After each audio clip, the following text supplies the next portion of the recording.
Chapter 316. A pointy-ears woman was standing in front of a plain glass window. She stared at the ocean beneath her. The clouds slowly brushed past the window. "He's their Alpha Guardian." Another pointy-ears woman walked into the room. The woman put her cloak on her head before turning back. So the Kethan kid was right. The Alpha Guardian had a surprised look on her face. She then walked towards the door with royal grace. After leaving her room, the Alpha Guardian saw several huge telescopes with golden runs glowing on them. Her team of guardians was looking through the telescope to keep the target in their sight. All of them were standing under an arch-shaped glass ceiling. The hall slowly moved through the clouds. One could see several runes in various shapes flickering on the glass ceiling. The bright moonlight acted as their chandelier, giving its radiant blue to light up the hall. "Are the rune archers ready?" the Alpha Guardian asked her assistant. "They are in place, Alpha Guardian." The Alpha Guardian looked through the glass to see several figures dressed in white, to blend with the clouds floating in the air with huge crossbows in their hands. Her gaze then locked on the ship floating on the horizon. "Alpha Guardian," another one entered the room. The figure quickly knelt in front of the Alpha Guardian before taking off the cloak. "Is your team ready, Guardian Peyton?" "We are waiting for your order, Alpha Guardian." "Lead them well, Guardian Peyton." Peyton's brows arched up in surprise. She was lost for words after hearing the Alpha Guardian. "I cannot cross the void line as it might wake up something that shouldn't be woken up. So I'll trust you to lead the team." The Alpha Guardian's tone sounded like an order. In front of her, Peyton was meek as a house cat. "You won't regret this, Alpha Guardian." Peyton never looked so proud and confident in her life before. She now had the power of the entire Hunter Guardians behind her. Just as Peyton was about to leave, the Alpha Guardian called her. "Peyton, we don't take prisoners." Her words were cold, filled with murderous intent. Peyton nodded obediently before leaving the hall. Tiriana, after Peyton left the hall, the Alpha Guardian called her second in command. "Alpha Guardian, shadow them and protect the Kethan kid. He's not ready yet." "As you wish, Alpha Guardian. But why send him in at all if this is not safe for him?" For the rest of the Guardian Guild, Tiriana was Alpha Guardian's second in command, but in reality, they were best friends. Hence, only Tiriana had the guts to question the Alpha Guardian. Because Peyton is not a leader, he is. Before Tiriana could ask another question, the Alpha Guardian answered her question as she had read Tiriana's mind. "Peyton is expendable like all of us, Tiri, but not him. So shall we leave?" "I need a good night's sleep before the tournament." Gaia was lying on the bed as Michael was modifying the APD to be undetectable during the tournament. "Instead of sleeping, you should cultivate. Do not underestimate your opponents. Snake. Have some faith, jerk. It's not like I'm gonna lose to a bunch of body-strengthening kids." She sent a bolt of arch energy to hit him on the shoulder with a flick. "I'm not talking about the run-of-the-mill cultivators. I'm talking about the prodigies." Speaking about prodigies, Gaia turned sideways on the bed to look at him. "You are not as mad as I thought about human trafficking. You're awfully calm. What would you want me to do? Loose my screws and go berserk on Minister Magnus? You of all people know there are thousands of people who get hurt every day. We can't stop them all, or it's not our focus right now." Michael finally fixed the APD with the help of the system. He put the APD back around his wrist. What happened to those girls was indeed a tragedy, but every tragedy comes with an opportunity. I just utilized it. If we were to go with the plan of recruiting Sadie before, she would have contacted the Guardian Guild in a split second.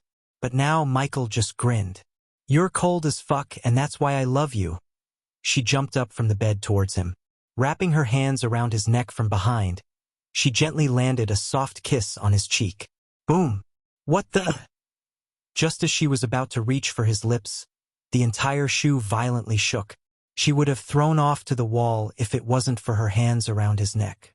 Michael's face immediately turned serious as he detected several hostiles approaching the ship from all directions. They appeared so suddenly. "We are under attack." Boom! Boom! The ship shook again as the booming sound continued to reverberate. Soon, the wall behind Michael's throne was obliterated into millions of wooden splinters by a 5-meter-long purple arrow. Lightning dash! He immediately cast the lightning dash, sensing another arrow soaring towards them. Arg, human. Michael growled as Gaia saw an arrowhead striking out from Michael's chest. The arrow would have pierced her if he didn't shield her with his body. Pulch. Grr. Before the APD could completely heal the wound, another arrow pierced him from behind. Go put all our crew in the container and tell Gibson to submerge. Ignoring the pain, Michael quickly ordered Gaia. He could sense some powerful figures approaching them. Boom, boom, boom. The sound of cannon fires appeared again. The ship was getting destroyed in all directions. He could see the smoke and flames coming through the hole behind him. His focus was not on saving the ship but saving Gaia and the crew. You're coming with us. Lightning dash as Gaia shook her head. Michael dashed away, yet he was too late as another arrow pierced his shoulder. His blood splattered on Gaia's face. She began to shiver. We have no time to argue, go. Activating the death range, Michael stomped the floor as they dropped from their cabin to the below deck. They were knee-high in water. The huge holes in the hull let the seawater rush inside the ship. He could see the ship would sink in a few hours if this attack continued. Go! Pushing away Gaia, he raised his arms at her. A strong gust of wind immediately sent her flying away from him. Since Maxine left with Sadie to meet with Tiberius, the task of saving the crew fell on Gaia's shoulder. Michael leaped back to the cabin through the hole again. Instead of using lightning dash, which might reveal his identity as Ghost, he flew out of the room. The moment he stepped out of the cabin, he was welcomed by numerous airships hovering above them. Each of them resembled a man of war with a huge air balloon attached on top to make them fly. Michael pulled out the 3 arrows sticking out of his chest one by one. He stored them in his space ring before moving towards the door to the below deck. He tried to remain calm despite being surrounded by several warships in all directions. He ripped off a wooden piece from the wall. Then, he shoved it across the door to prevent anyone from the other side from opening. The ship then began to vibrate as the captain's cabin slowly moved downwards. Michael relaxed a bit, realizing the submerging still works. He calmly walked towards the captain's cabin, looking at people wearing silver armor dropping from the warships above him using ropes. Guardians, everything around him moved in slow motion. The sight of his ship getting bombarded to death gave him a mixed emotion of sadness and anger. He couldn't help wondering how the Guardians managed to locate him. It seemed like someone outsmarted him or left a piece of evidence behind somewhere that led them to him. As he was walking to his room, he noticed golden arrows soaring through the cloud. They didn't hit him but landed on the deck in a formation. The formation soon created a translucent blue dome around the ship. Whoosh! In a couple of moments, the entire Silent Reaper submerged into the water. Human! Human? Are you there? Gaia's voice sounded in his head. Her voice was filled with dread and panic. Take all of them to the crypt. Don't come back under any circumstance. No, you can't leave me, her voice stuttered. I'm not. Just do what I said. They'll put airbags in your space ring, use them to breathe underwater. Unless you want me dead, do not come looking for me. Michael cut the connection between them immediately. He didn't have time to argue with Gaia. Entering the system store, he quickly bought airbags for the crew to breathe inside the container. The host cannot use runic teleportation while in a battle, the system reminded him. Although he did not forget about this, he just tried his luck. His room immediately flooded with seawater. He sat on his throne waiting for the ship to emerge so he could welcome the Guardians personally. As he was sitting on his throne, the cloud of darkness slowly faded away. He felt something blocking him from using arch energy. The sensation was similar to what he felt during the fight with the young master. The young master used a rune formation to prevent Ghost from using the lightning dash. This felt similar but stronger. After the ship emerged from the water, in addition to hearing several footsteps, he also sensed the warships circling the Silent Reaper in a diamond formation. His X-ray vision enabled him to see through the wall. He could see at least 50 core strengthening stage cultivators with crossbows, spears, and swords surrounding the cabin. Among those, there were a few weak ones. Instead of the core strengthening warriors, it was these weak ones that kept walking towards his cabin. He just placed an orb on the table, waiting for them to come in. Boom! The front door exploded into bits as 4 figures walked into the room through the cloud of dust. Michael recognized 4 figures immediately. They were Peyton, Zanali, Alicia, and finally Noah Winston. "Lucifer," Peyton said as the core-strengthening warriors in silver armor flooded the room, surrounding Michael. "Your game ends here." Chapter 317 took you long enough, Michael said, lazily sitting on the throne. "System, can you disable the formation around me?" He asked the system in his mind. He sensed a dome of pressure around him that prevented him from using arch energy. Although it would be hard to kill all of them, if the system could disable the formation, he could use the runic teleportation to leave the ship. "Did you really think if you're inside the void line, the Guardians cannot catch you?" Peyton snickered. "You have no idea how we caught you, do you?" Michael wanted to ask them about it somehow, yet Peyton's ego was so big that she herself started to explain without even Michael asking. "There's a saying in Elon, you know." Peyton started to walk around Michael with her hands behind. Her ample chest was puffed up as she felt so proud of herself. "Guardians can go to places that even the air couldn't. Disabling the formation would cost the host 14,000 badass points. Currently, the host lacks the required points. Do you want to take a loan from the system for a measly 30% interest?" Despite the pickle of a situation he was in, the system had the galls to joke around. "Yes, do it." "Oh? All right then." The system sounded surprised. The system thought Michael would activate the banker function to convert the gold coins into badass points instead of taking a loan. As far as Michael was concerned, earning the required one.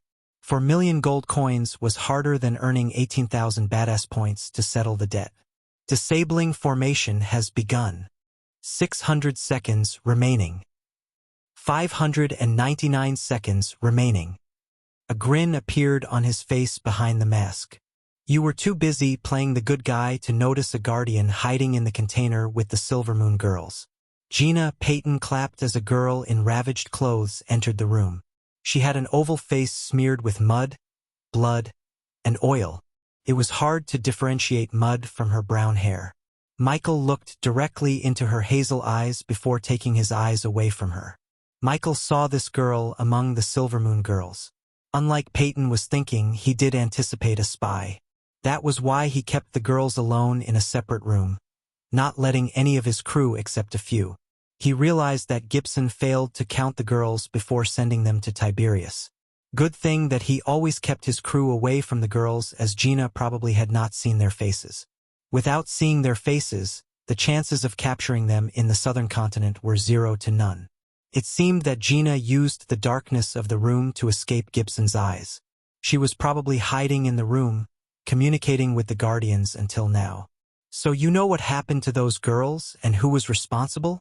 Michael asked Peyton but directed his gaze at Noah. "He will be punished for his crimes, just like you," Peyton calmly said. "Will? Let me guess. You're still investigating," Michael snickered. He couldn't believe the incompetence of the Guardians. "You don't have to worry about that, Lucifer, or should I call you the Dark Lord?" Peyton stopped walking to stare him in the eyes. "We will catch him just like we caught you. Justice will prevail," Zanali coldly spoke instead of Peyton. "Ha ha ha." They were slightly stunned by the sudden laughter escaping Michael's mouth. "Cut your bullshit, Naga." Zanali clenched her fist as her mouth kept opening and closing in shock. She was quite speechless. Among the people in the room, only Peyton knew about her race. She kept her Naga origin as a well-hidden secret. She couldn't figure out how he saw through her transformation. "You never caught me. You're here because of him." Michael looked at Noah. If anyone could find him in this room, he knew it would be Noah. Noah's calmness spoke louder than Peyton's ego-filled words. "I can tell that you were planning this for months. You might feel proud deep down, huh, Noah?" Michael completely ignored Peyton and Zanali as he looked at Noah. "I am feeling proud. Catching an evil bastard like you always makes me proud and happy." Noah walked towards Michael from the corner of the room. He flicked his wrist as a throne made of pure gold appeared before the table, directly opposite to Michael. Everything around them slowed down, including the time itself. For a moment, Zanali saw a bright light radiating from Noah while pitch-black darkness radiating from Lucifer. You just used the girls who were raped, tortured, and killed to catch me. If I'm evil, what do you think makes you? Have you ever tried to catch Minister Magnus? Or you want more dead bodies as evidence before catching him? Don't worry, after dealing with you, I'm going straight to Minister Magnus. He will pay for what he did just like you. What about his partners? Do you know the containers they were using to smuggle girls had the symbol of guardians, not just the one Gina was in? Michael's question stunned Noah. Unlike Michael, who lived two lives, Noah was still naive compared to him. The Guardian Guild is not how it used to be. Andreas, the moment Michael uttered the name, Noah's eyes went wide. Subconsciously, he touched his ring. The very next moment, a faint whistling sound reverberated the room. A sudden pressure enveloped the room. Thop, thop, thop. One by one, the core-strengthening warriors around Michael started to fall down. In a few moments, only Michael remained conscious as even Noah's eyes were shut closed. Soon, an ethereal figure appeared beside Noah. The figure was a man in his early 40s. He had shoulder-length white hair, stubble beard, broad shoulders, as well as a mark of the rising sun right between his eyes. We finally meet Dark Lord, Supreme Guardian Andreas MacLeod, Michael said. When he was on the treacherous island, the sliver of soul left behind Andreas talked about his successor. It was just a guess that Noah would be the successor. He always doubted that something weird going on with Noah, yet Michael never expected he had a ring with an OP grandpa in it. Moreover, the Supreme Guardian actually revealed himself to Michael instead of doing the opposite. It was a stupid move to reveal his successor to Michael, at least Michael thought that way. Warning! Warning! The host cannot kill Noah. The target has a powerful mark on him. At the current system level, the system cannot protect the host from dying if you killed Noah. The moment Michael thought about ending Noah's life here and now, the system began to scream in his mind. His eyesight was filled with red flashes of warnings. I was searching for you for more than 3,000 years, Dark Lord.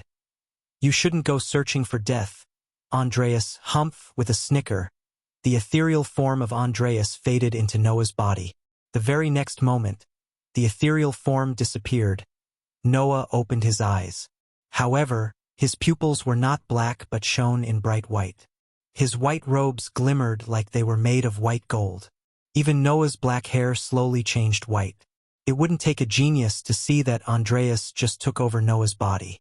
I'm not the one who searched for death, Dark Lord. The moment you chose to go against the Guardian Guild, you signed your death warrant. I'm glad we stopped you before you could start a war. Michael slightly leaned forward, but the Supreme Guardian flicked his wrist as numerous spikes made of celestial energy materialized around Michael, ready to skew his body. Don't even think about it. This ends now. Michael could feel any one of these spikes could end his life if Andreas wished. You were right about one thing, though. The Guardians are indeed becoming idiots. They still haven't unmasked you yet. I want to see if you're really the devil or a traitor of the human race. An ethereal hand moved towards Michael's mask. I wouldn't do that if I were you. The hand stopped for a second. System, connect the video feed of Noah's home to the orb before me. Teleporting away from the room was one of his plans. It was plan A. However, at this moment, he chose to go with plan B. The moment he saw Noah, he plotted this plan in his mind. With pleasure, Andreas noticed the orb on the table between them suddenly glowed. Soon, the glass orb started to show him a familiar place, Noah's home. The bright glow in Noah's eyes flickered. I made your entire guild piss their pants before even I came to this world. I'm the Dark Lord. The moment the words Dark Lord escaped his mouth, he willed the system to activate the cloud of darkness and the eyes of darkness, showing his complete Lucifer form to the Supreme Guardian. You have no idea what I'm capable of. His crimson red eyes moved away from Noah to Gina, who was lying on the ground unconsciously. The Supreme Guardian turned his neck to see Gina. Michael controlled the spiders in the room to move to Gina. He controlled the spiders telepathically to inject her with their poison. A few seconds after, at first, her body twitched. Then the Supreme Guardian saw a white form coming out of her mouth as her body started to twitch violently. The form quickly turned white to red while her eyes rolled back. Ding! Congratulations to the host for successfully being a badass. The reward is 5,000 badass points. Ding! Congratulations to the host for successfully being a badass. The reward is 4,000 badass points. Chapter 318. Look at that. They are having a family dinner. Michael evilly chuckled, looking at the orb before him.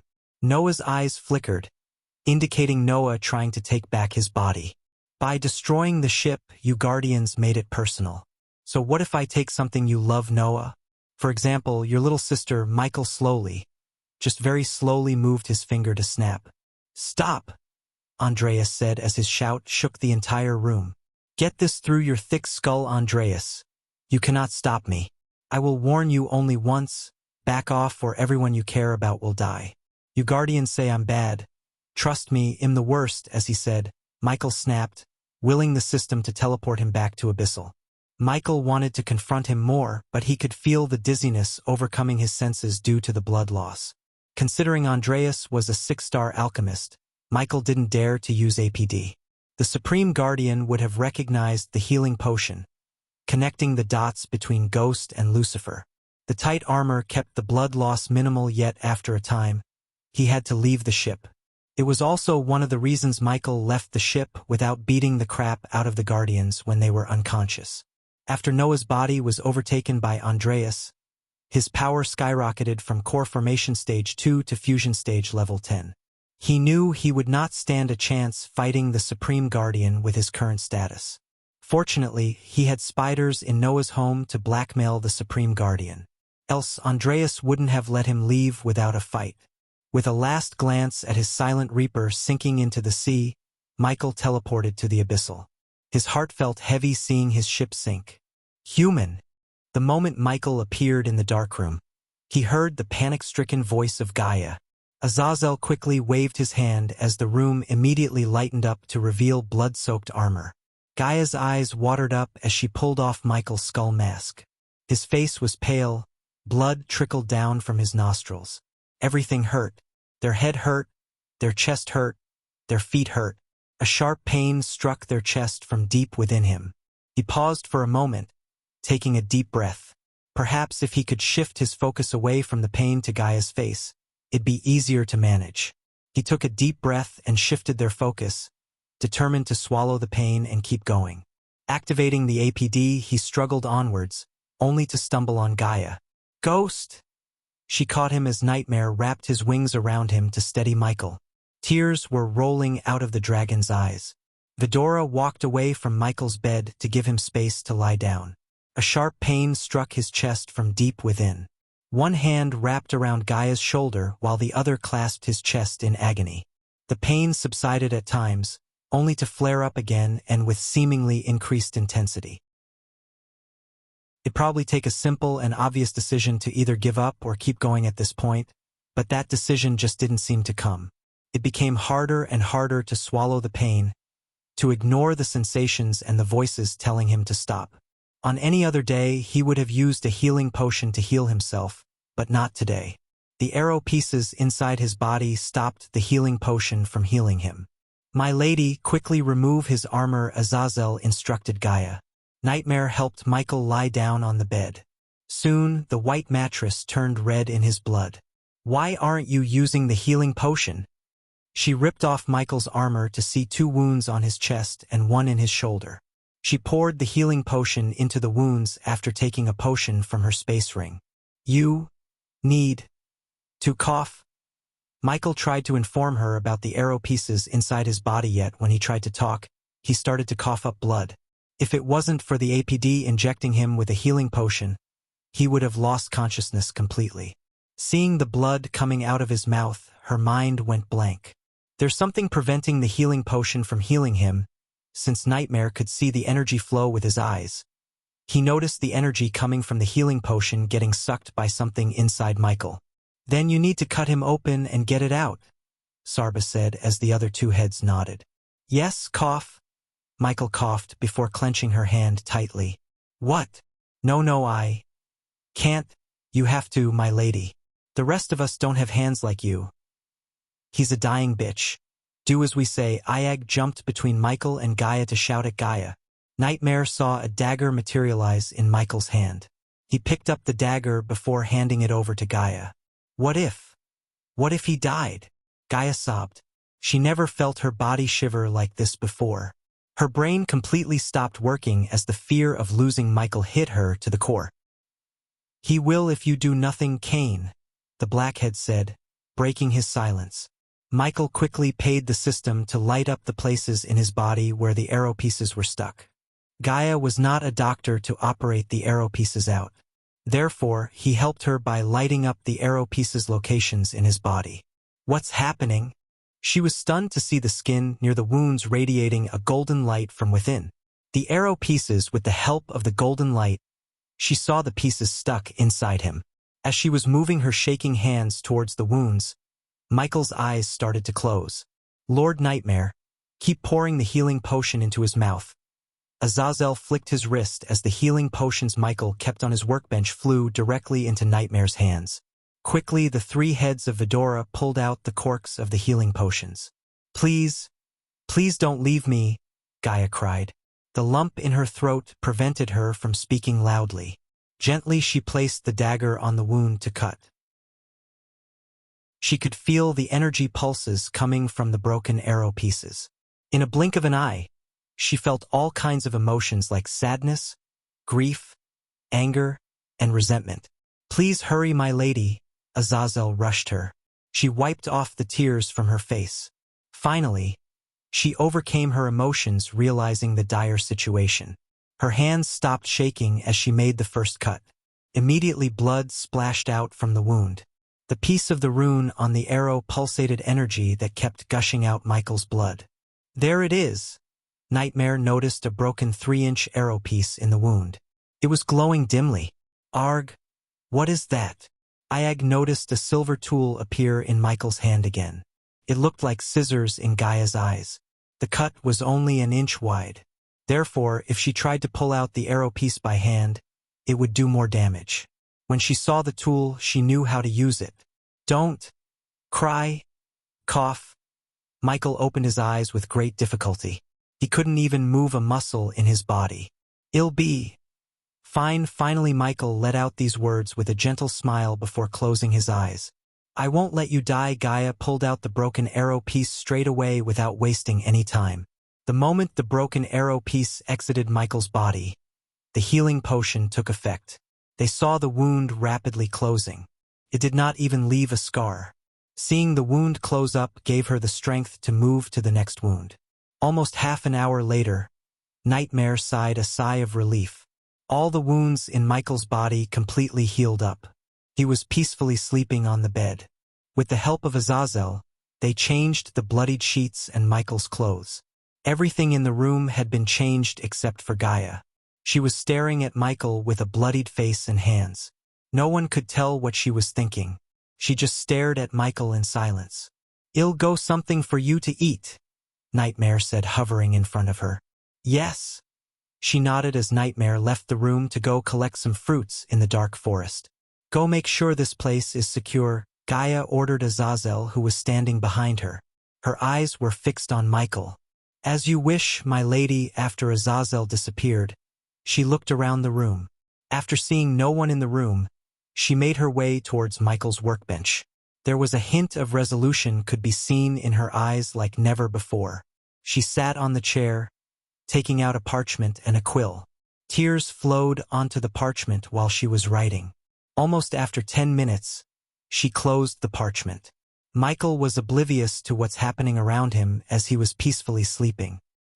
He did not even notice Gaia placing a parchment beside him with the earpiece he gave her. Goodbye, human. She gently kissed him on the forehead. Everything they went through flashed across Gaia's eyes.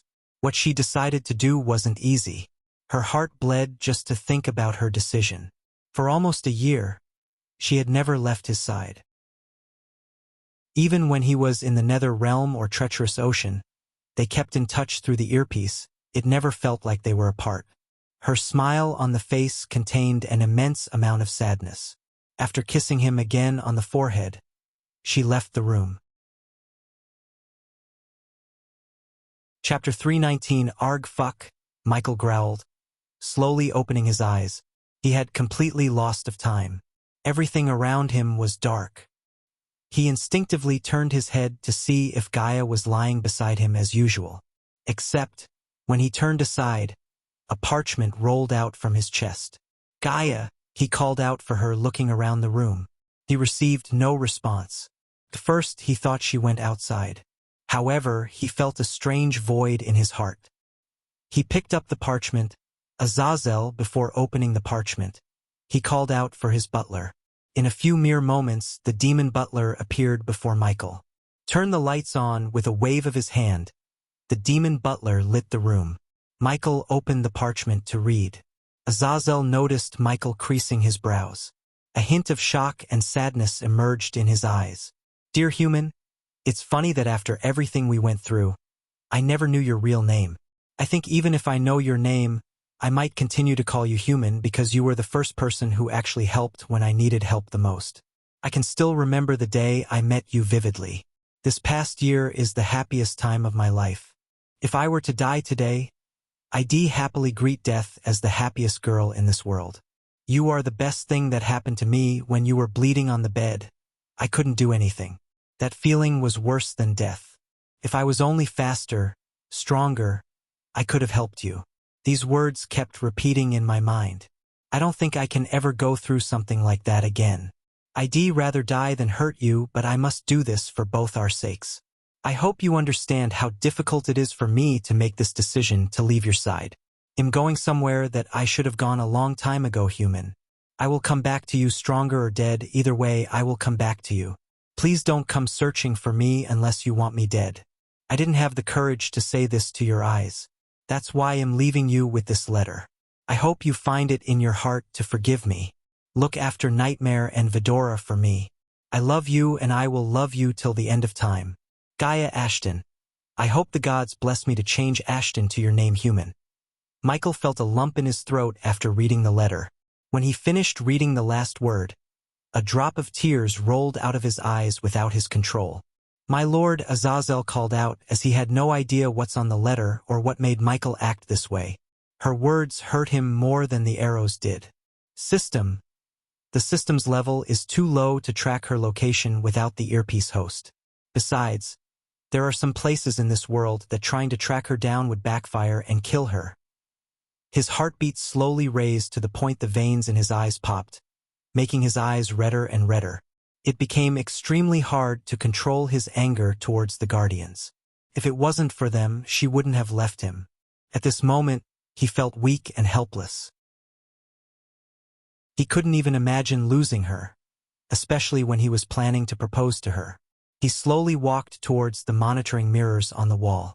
One of the mirrors had no footage as it reflected Michael's body. Boom!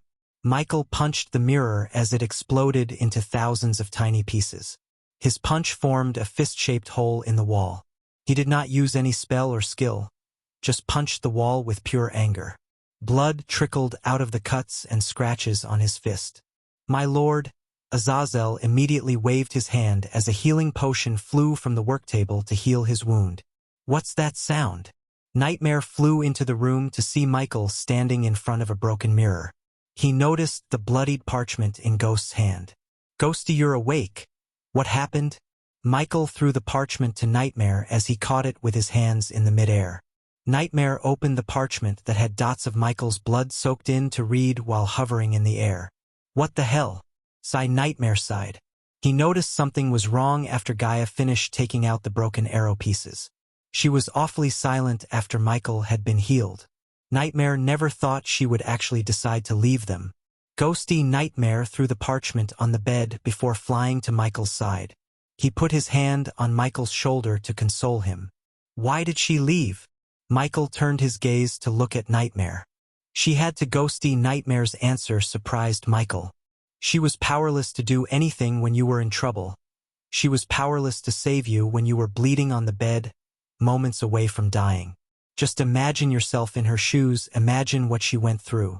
Wouldn't you go searching for something that will make you stronger so you won't feel powerless? I'm not saying leaving us was the right choice. I'm saying I don't blame her. And you shouldn't do. Michael clenched his fist again. I don't blame anyone but the Guardians, as he said. He walked towards the workbench. He clenched the table tightly. Until now, I just wanted the Guardians out of my way. Moving forward, I'll destroy everything Andreas built, piece by piece. When I'm done with the Guardians, they won't be anything left. New goal added. The moment he took a resolution to destroy the guild once and for all, he heard a system notification in his mind. Where has she gone? His anger towards Guardians quickly faded away when his eyes landed on the room's corner where his robes were hanging on the wall. His black robes brought back a sweet memory from a few days ago in front of his eyes. Few days ago, morning, Michael slowly opened his eyes. He held the bed sheets tightly as he curled under the thick quilt. When his sleepy vision cleared, he saw Gaia sitting beside him. Instead of greeting him with some snarky comments, she was fully focused on the task at hand. She wasn't even blinking as her tongue stuck out above her cherry upper lip, almost brushing the tip of her nose. The moment he saw what's in her hand, his sleepiness instantly disappeared. Hey, what the hell are you doing to my clothes? He threw the quilt aside to stand up. What does it look like? She said without taking her eyes from Michael's long black trench coat. I'm putting on embroidery. It's gonna look so cool when I'm done. Michael craned his neck to see his trench coat. There was an unknown shape that looked like a baby of a circle and a square. What is that? A kidney or something? Wait, that looks like a circle with a stick in it. Only then she took her gaze away from his trench coat. She turned her murderous gaze at him. It's a G, you blind asshole. Ha ha ha ha. G? Who taught you embodiment? Michael burst into laughter, making her madder and madder. She would look extremely cute when she's mad. He couldn't help pinching her soft cheeks while wrapping her with his arms. There was the hug of gentle arms that still gives the space to breathe. Then there was the hug of strong arms that tells everything, your body, brain, and soul, that they are with you. She loved both, the duvets and the human shields, each had their time. The way he hugged her at the moment was a hybrid of both hugs. His embrace was strong yet gentle, filled with love and care. She was unable to stay mad at him under his passionate hug. G for ghost or Gaia. Just like in our cards, G for ghost for others, but it really stands for Gaia. This way, she lifted his trench coat to show him her rather unique-looking G. It'll always be closer to your heart. I prefer the real thing. His hug tightened as he smooched her cheek before landing a soft kiss on her soft, rosy cheek. Did you put this embroidery on your clothes? She bit her tongue, slowly wiggling herself out of his embrace. She went to the edge of the bed. He saw a foxy smile emerge on her face. I didn't want to spoil my clothes. She quickly started to run after saying these words. I knew it. Stop. Their laughter reverberated the walls of the abyssal. Their happiness lit up this dark place. Michael put on his clothes to leave Abyssal. This place never felt like home without Gaia around. He gently tapped the embodiment on his chest, reminiscing the moments with her in his mind. In the letter, she said take care of me and Vidroa, but I saw Vidora with her when she was flying away. Nightmare said. You saw her leave? Michael frowned. Yeah, I thought she's going to the sect. At least someone's with her. Michael sighed and relaxed. I trust her. She will come back to me. Finally, Nightmare saw his usual smile appear on his face. Nightmare was really afraid of Michael going on a rampage or going into a self-destruct mood. But after seeing his smile, he felt like an immense amount of pressure was being lifted off of his shoulder. Come on, we have a tournament to win. Chapter 320. Keep monitoring Azazel, especially that house. I will contact you the moment if I find something amiss. Lord Lucifer. Azazel bowed his head. Where are Arya and Dalar? They are both cultivating in their rooms, Lord Lucifer. Do you wish to see them? Michael shook his head. No need. Nightmare, let's go. He willed the system to activate the runic teleportation. In a few seconds, the space before them twisted as they felt the familiar sensation of being teleported. I never get used to this feeling. Nightmare shook his head to calm down his nerves. After being teleported, he felt like he was about to throw up. Fortunately, he learned to control this nasty sensation. Since Gaia destroyed their home, Michael had to leave a rune on a large oak tree near the construction site where his home used to be. There was no one working at the construction site as it seemed like early morning. The usual golden rays of sun on the horizon were nowhere to be seen. It was a chilly, cloudy morning. On this cloudy morning, there were growing patches of blue, the sort of hue that was soft and bright at the same time. Though beneath the sheet of cloud was a gray that deepens to steel, the leading edge is a brilliant white, as if it were the pages of a new book ready for any curious eye. So, on this day that could bring rain or sunshine, he hoped for heavy rain because rain plus hot coffee always calmed his soul. In the sky, the clouds were arranged as neatly as child's toys, scattered over blue, content to drift where they fell. The morning sun had the potential to bring a day as hot as yesterday, but those wonderful puffs of white radiated it back out into space. The air was cooler, the colors less vivid, and all without a drop of rain. Nightmare shrunk his size just enough to comfortably sit on Michael's shoulder like a bird. He wrapped his tail around Michael's neck for extra hold as well as comfort. Walking out of the forest, he made his way to Claire's home. Good morning, Brother Ghost. Good morning, Nightmare. Michael's home was located near a green lush forest at the far end of the sect. It was rather a solitary place, just like Michael's preference. Plus, it was built on a small hill, so he had to walk the stairs to reach Claire's mansion. While climbing down the hill, he met several disciples in black uniform who greeted them with the utmost respect in their eyes. Besides the disciples, the hill, the surrounding areas, and the staircase were filled with flag poles. They hadn't hoisted the flags yet, but it seemed like the disciples were planning a huge celebration before the tournament. Good morning, Michael greeted them back with a small smile. He could see they were looking around him for Gaia, as she was always used to being near him. Brother Ghost, we are betting on you to win. The whole sect will be there. Make us proud, Brother Ghost. The disciples were extremely excited. They were brimming with smiles. Michael just nodded to their requests along the way to Claire's mansion. After reaching the most populated area of their sect where the most buildings were, in addition to a long line of carriages hooked to 2 to 4 horses, he saw several fancy carriages with Pegasi in front. 1, 2, 3 he saw Ricky in the distance counting the carriages one by one. He had parchment and a quill in his hand as he marked something on the parchment every time he counted a carriage. Young Master Ghost, look, it's a dragon. Such a majestic creature. Greetings, young Master Ghost. Along the way to Ricky, Michael was greeted by several men of various ages. They were the owners or the drivers of the carriages. They all bowed their heads slightly to show their respect to the youngest 5-star alchemist of Elon. Oh, Master Ghost, welcome back.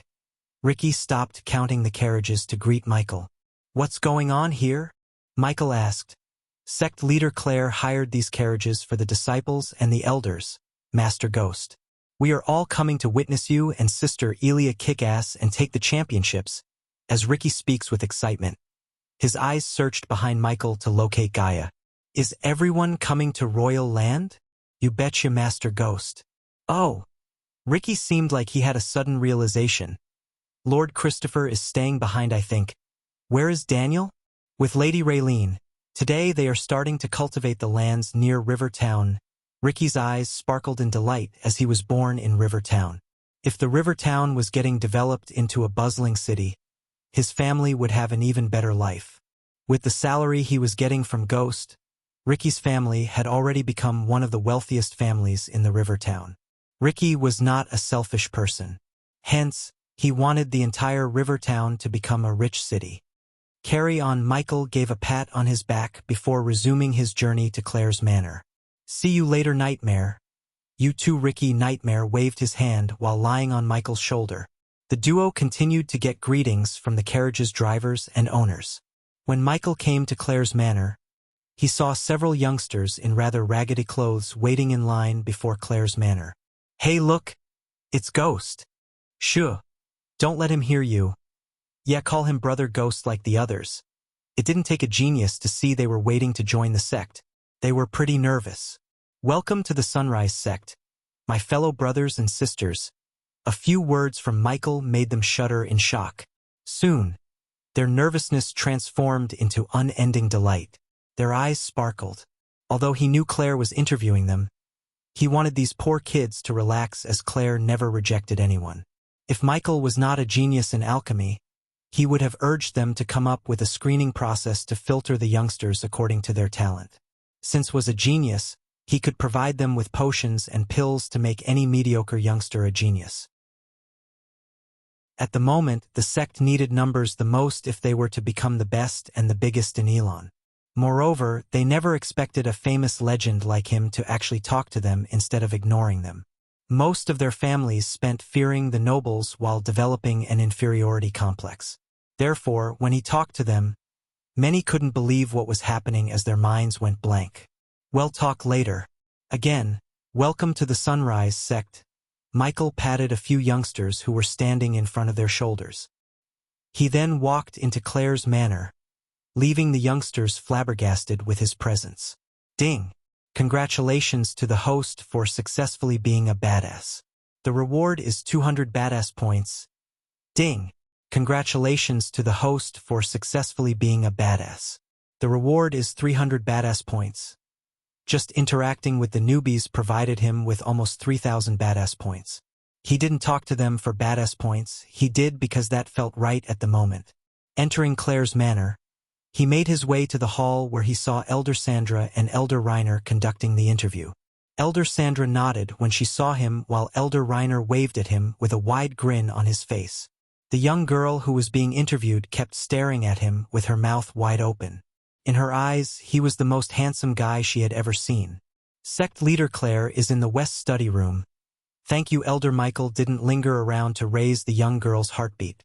Go straight and take the next right. Nightmare guided Michael to the study room. This mansion of Claire had a total of 8 rooms, not including the 2 rooms for the indoor garden.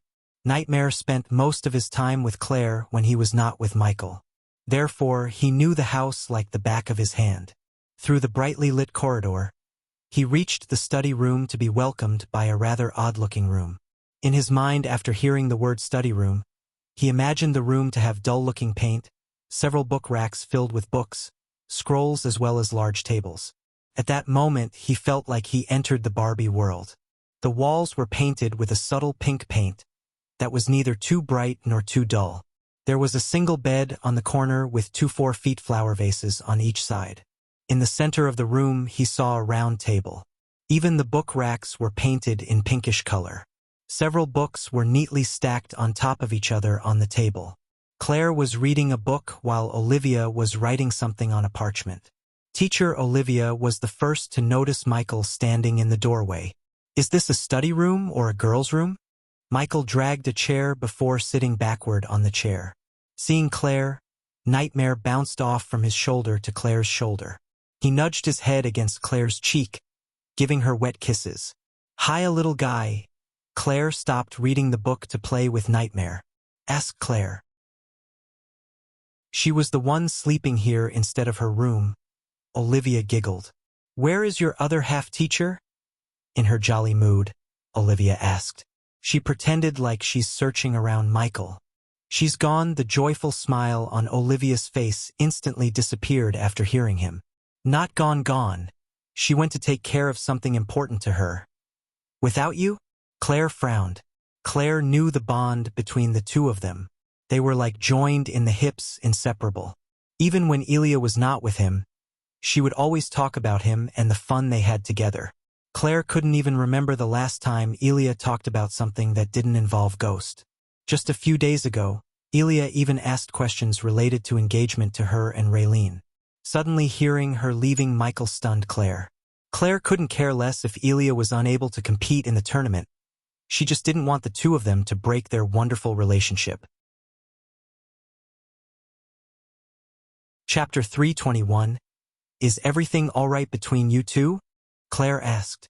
He could see the worry in her eyes. A year ago, he was the #1 assassin in the world. He had no one to worry about him. Although this world put him through various life-threatening rides on a daily basis, it also gave him people like Claire who genuinely cared about him. Yeah, Claire knew Michael enough to see the sorrow behind his calm eyes. If you want to talk about anything, we are here for you, Ghost. What are you talking about? Teacher looks fine to me. Seeing the worried look on Claire's face, Olivia questioned her. In her eyes, there was nothing amiss with Ghost. "Have you ever been in love, Olivia?" Claire's question caught Olivia off guard. She folded her arms, creasing her brows. "No. Why do you ask?" "When you're in love, your eyes speak just as loud as your mouth. It's a language you might not learn in your life." Claire giggled. "Hey!" Olivia pouted.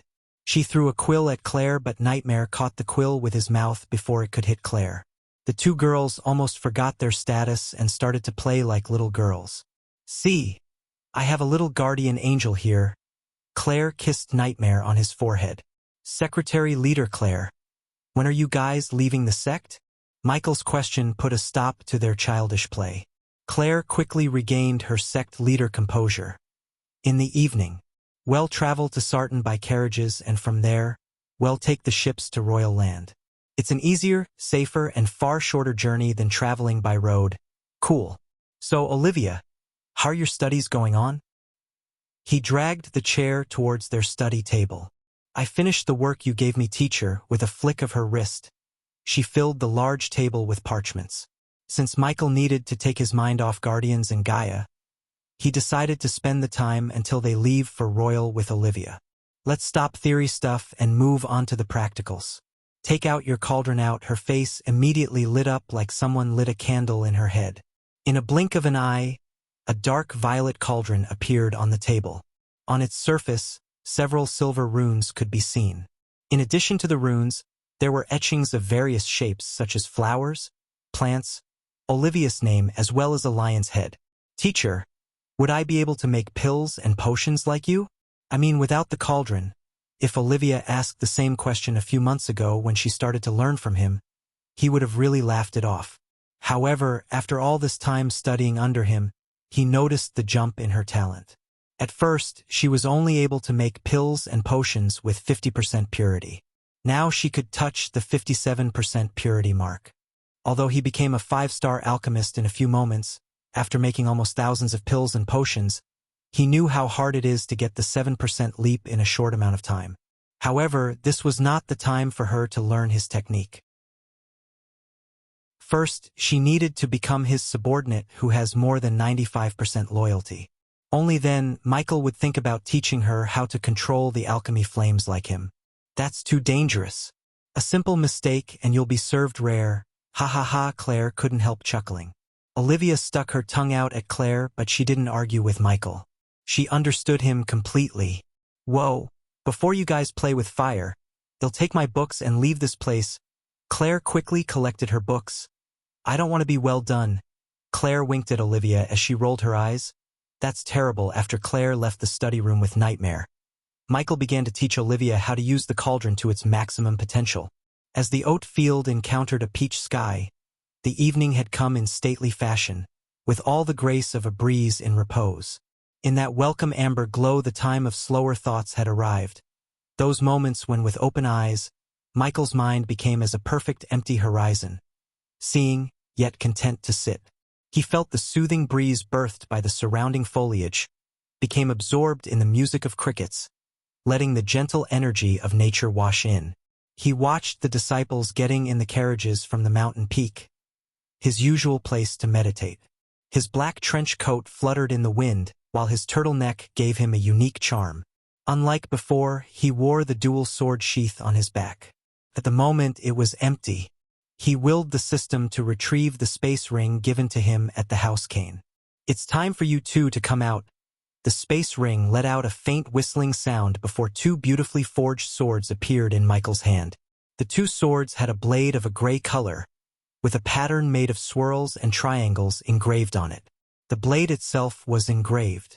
A line of text "Ghost" was engraved on the blades, which only added to the elegance of this weapon, as well as its cost. Each blade had a small, straight crossguard, just large enough to make sure his fingers were safe and the blade would remain firmly in your hands. The crossguard had an intricate skull on each side. He knew the cost of this weapon must have been high. In addition to the crossguard, a fairly small pommel was engraved with the symbol of its owner. Again, a skull. The two swords belonged to the rare weapon class, which meant they could have 3 runes. At the moment, there were no runes on the sword, but if Michael wanted, he could find a rune master to place runes on the swords. The system level was too low to place runes on the swords via the system. Swing! Swing! Michael tossed the sword in the air as they both dramatically flew down straight into his sheaths. That was cool. Even the system was impressive. He reached sword mastery to the point the swords felt like they were part of him. I know, with a swift leap, he jumped off from the cliff. In the mid-air, he activated the lightning dash to fly towards the sect. Within a few blinks of an eye, he came to the pathway where the carriages were waiting to depart. The disciples were entering the carriages one by one without causing a ruckus. Many among the disciples painted their faces to resemble a skull, while many female disciples had the letter G written on their faces using a black dye. The moment they saw Michael land at the pathway start, they started to cheer, screaming his name out loud. Ghost! Ghost! Ghost! Ding! Congratulations to the host for successfully being a badass. The reward is 200 badass points. Ding! Congratulations to the host for successfully being a badass. The reward is 300 badass points. Ding! Congratulations to the host for successfully being a badass. The reward is 600 badass points. Ding! Congratulations to the host for successfully being a badass. The reward is 700 badass points. Michael was overwhelmed by their support. It was as he was a famous sportsman who entered the arena filled with his die-hard fans. Cast a spell. Someone among the disciples had the courage to shout out for a spell. Cast a spell. Cast a spell. Soon they all started to demand in unison. What the heck? Ignitia! Michael raised his two hands clasping towards the sky. With an electric noise, the golden cracks of lightning danced around his entire arm before shooting to the sky as a thick bolt of lightning. The light produced by the lightning bolt brightened up the pathway. It was like a beacon screaming Michael's location. The badass points reigned as he almost earned yet another 6,000 points by just casting a spell. It was cool to show off, but he didn't want to waste his energy before the tournament. Therefore, with a swift jump, he leaped into the air. Ricky was waiting for Michael near the last carriage in the line. His carriage was hooked to 4 horses. As Michael preferred, Ricky chose the fanciest and the most comfortable carriage in Bradford. It cost him extra 60 gold coins to paint it in black. Master Ghost, shall we go? Ricky asked. Even Ricky painted his face to resemble a skull, so he could show his support to Ghost. Ricky would have painted an A for Elia on his forehead, if Claire didn't announce that Elia is not participating in the tournament for personal reasons. Where's Nightmare? Oh, he's traveling with sect leader Claire, Olivia and little Cindy. Cool, Michael didn't mind Nightmare travel with them. He loved the silence anyways. Michael opened up the carriage to see red cushion seats with a small graceful round table in the middle for Michael to dine on. An elegant cup and soccer set was on the table with a pot full of coffee made by Raylene herself. Coupled with the carriage's lavender scent and the coffee fragrance, the carriage put a smile on his face. Do you like it, Master Ghost? Ricky was slightly nervous, but when Michael nodded with a smile, he felt relieved. Let's go. Chapter 322. The forest they were traveling through was gigantic, thick, and thriving.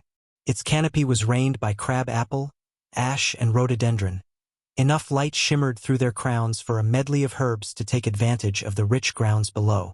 Curling creepers suspended from many trees, and a potpourri of flowers, which blossomed brightly, adorned the otherwise amber terrain. A clamor of wild noises, most of which were fleeing animals, filled the air and drowned out the occasional sounds of birds of prey gliding in the air. Inside the carriages, Michael was calmly sipping his coffee. Where are you, Snake? He missed Gaia so much as he was checking the seat beside him for her. The scenery outside would have been even more beautiful if she was with him. So Master Ghost, since Miss Elia is not competing, who do you think would win the championship for the body strengthening stage? Ricky asked from the driver's seat. Well, I don't know many prodigies in the body strengthening stage except for Evan, Victoria, and Sabrina. If you have to bet on one of them, who would be your choice, Master Ghost? Definitely not that bitch Victoria.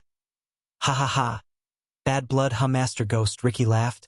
It felt like it was yesterday Michael Spartan kicked Victoria off the stage. Within a year of time, he had gone from a lowly foundation stage cultivator to core formation stage warrior.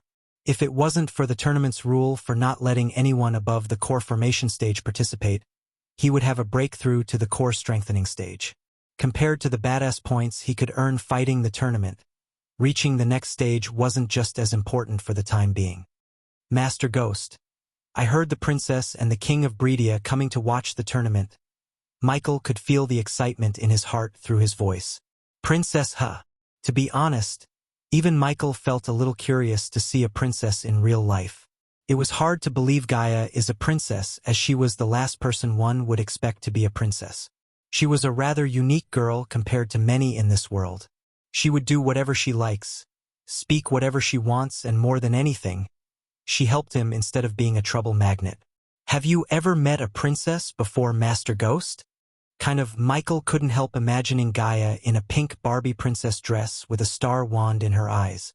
He chuckled inside. I haven't. Is it true that princesses eat gold shavings to enrich their hair and their hair is worth a ton of coins? Are there any princesses without golden hair? Ricky barraged Michael with questions that sounded ridiculous, yet Michael enjoyed their little chat until something showed up in his environmental scanning map. I'm pretty sure there are princesses with a hair color other than golden. Ricky? Will their hair go for a ton of coins? Do you have a hair fetish or something? Ricky scratched the back of his hand with an embarrassed look on his face. They continued to ride through the dark forest. He gazed at the starry sky through the windows, the bright friends of the moon and their pattern that seemed so fixed yet ever-changing, distant lights to call his heart, to remind him of the conversation he had with Gaia. Why are you up? Michael yawned, opening his eyes to see Gaia staring at the night sky. They were camping out on the mountain peak as they felt like sleeping under the sky. I was wondering how many stars are there. She was sitting on the ground while her hands wrapped around her knees. Are you really asking me that in the middle of the night? Just come here. Michael pulled her down by her waist with one swoop. If we ever leave each other's side for some reason, we can look at the moon and know that the other is looking at the same moon. Well, look who's being romantic. Michael showered her with kisses all over her face. She enjoyed kissing every inch of her velvety soft face. He nibbled her ear while tickling her by running his hair gently through the side of her chest. It took extreme control not to do anything spicy. He respected her wish not to engage in anything other than kissing until marriage. Hey, that tickles. Stop. She wiggled to escape his hold. She tried to retaliate by trying to tickle him back, yet he simply overpowered her. Soon, their playful laughter reverberated the lonely mountain peak. Master Ghost, what do you think? In his moment of walking through the memory lane, he completely ignored Ricky's questions. What did you ask again? 3 guardians said that Mark was their brother. Mark said he had no brothers. Who was lying? Who asked? Michael asked while still keeping an eye on the figures in the environmental scanning map. They were following the carriages for some time. The question in his mind was whether they were particularly following him or not. Cindy. I don't know where she is getting these questions from. She keeps coming up with questions none of us can answer. I really wonder if there is an answer to each question. There is. Michael retrieved a drone from the system storage while Ricky was busy trying to figure out an answer to Cindy's question. The drone flew through the window, disappearing into the dark forest. Really? Come on, tell me, Master Ghost. It's time for payback. Ricky devilishly laughed. However, Michael did not tell him the answer as Ricky was expecting. Master Ghost, what are you doing?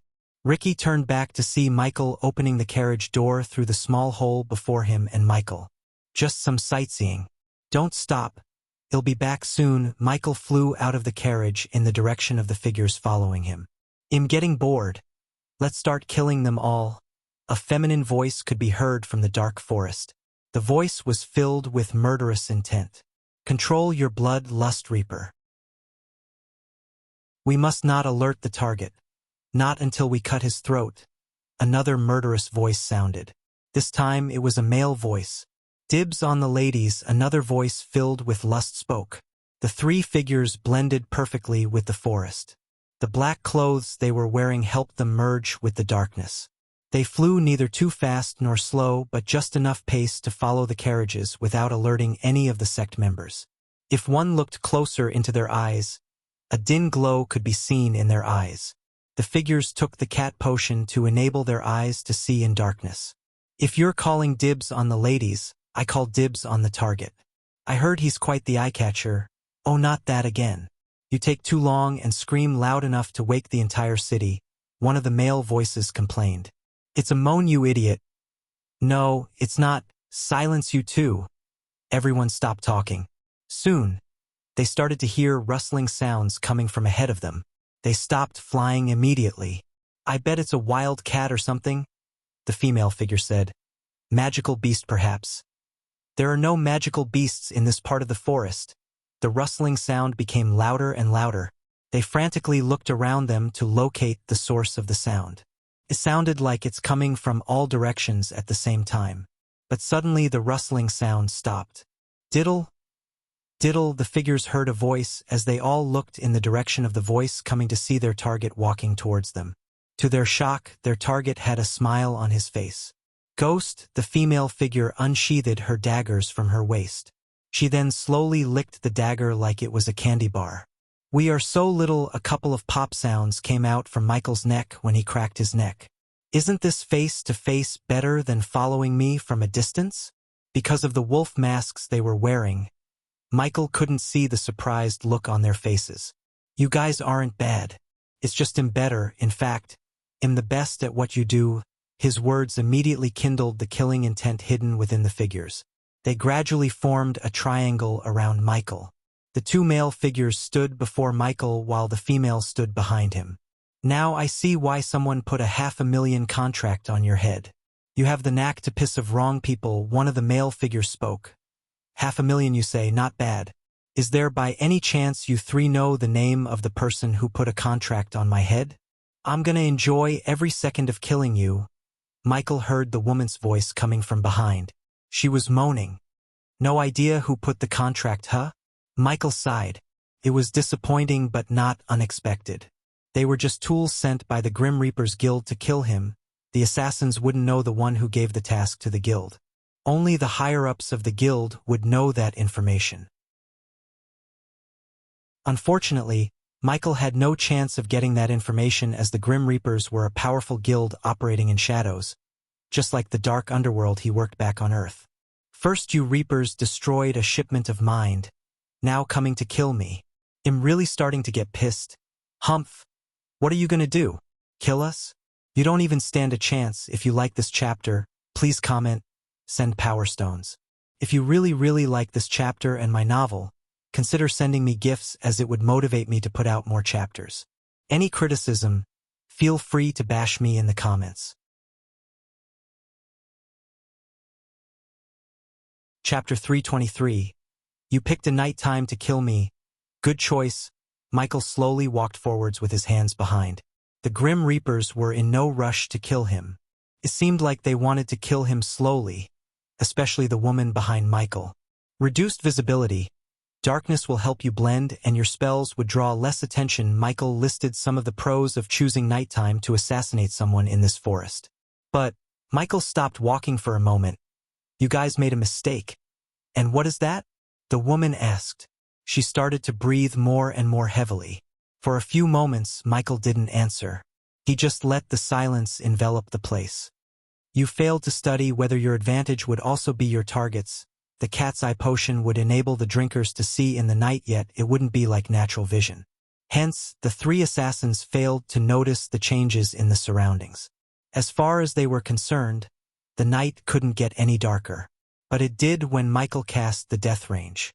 All right, I can't oh my god. Can't wait any longer. Suddenly her moans echoed through the forest out loud. She directly lunged at Michael. Love shackles in the mid-air.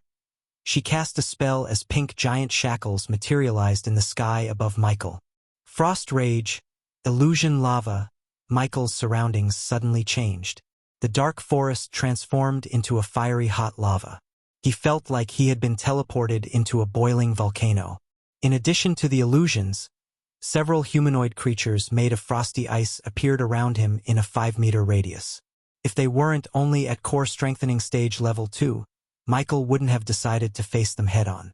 Lightning dash, he dashed away before the shackles could land on him. Just while he was dashing away, he pinpointed the illusionary formation's source point. The source was on the ground, under the dried-out leaves beside the Grim Reaper who cast the spell. Ignitia, the lightning bolt hit the source point with deadly accuracy. Immediately his surroundings transformed back to normal. When the formation got destroyed, it backlashed as a burst of arch energy stunned the spellcaster. The Grim Reaper was momentarily stunned. "Watch out!" The Grim Reaper who cast a spell to create frost creatures shouted. Ignitia, Michael quickly dashed behind the Grim Reaper.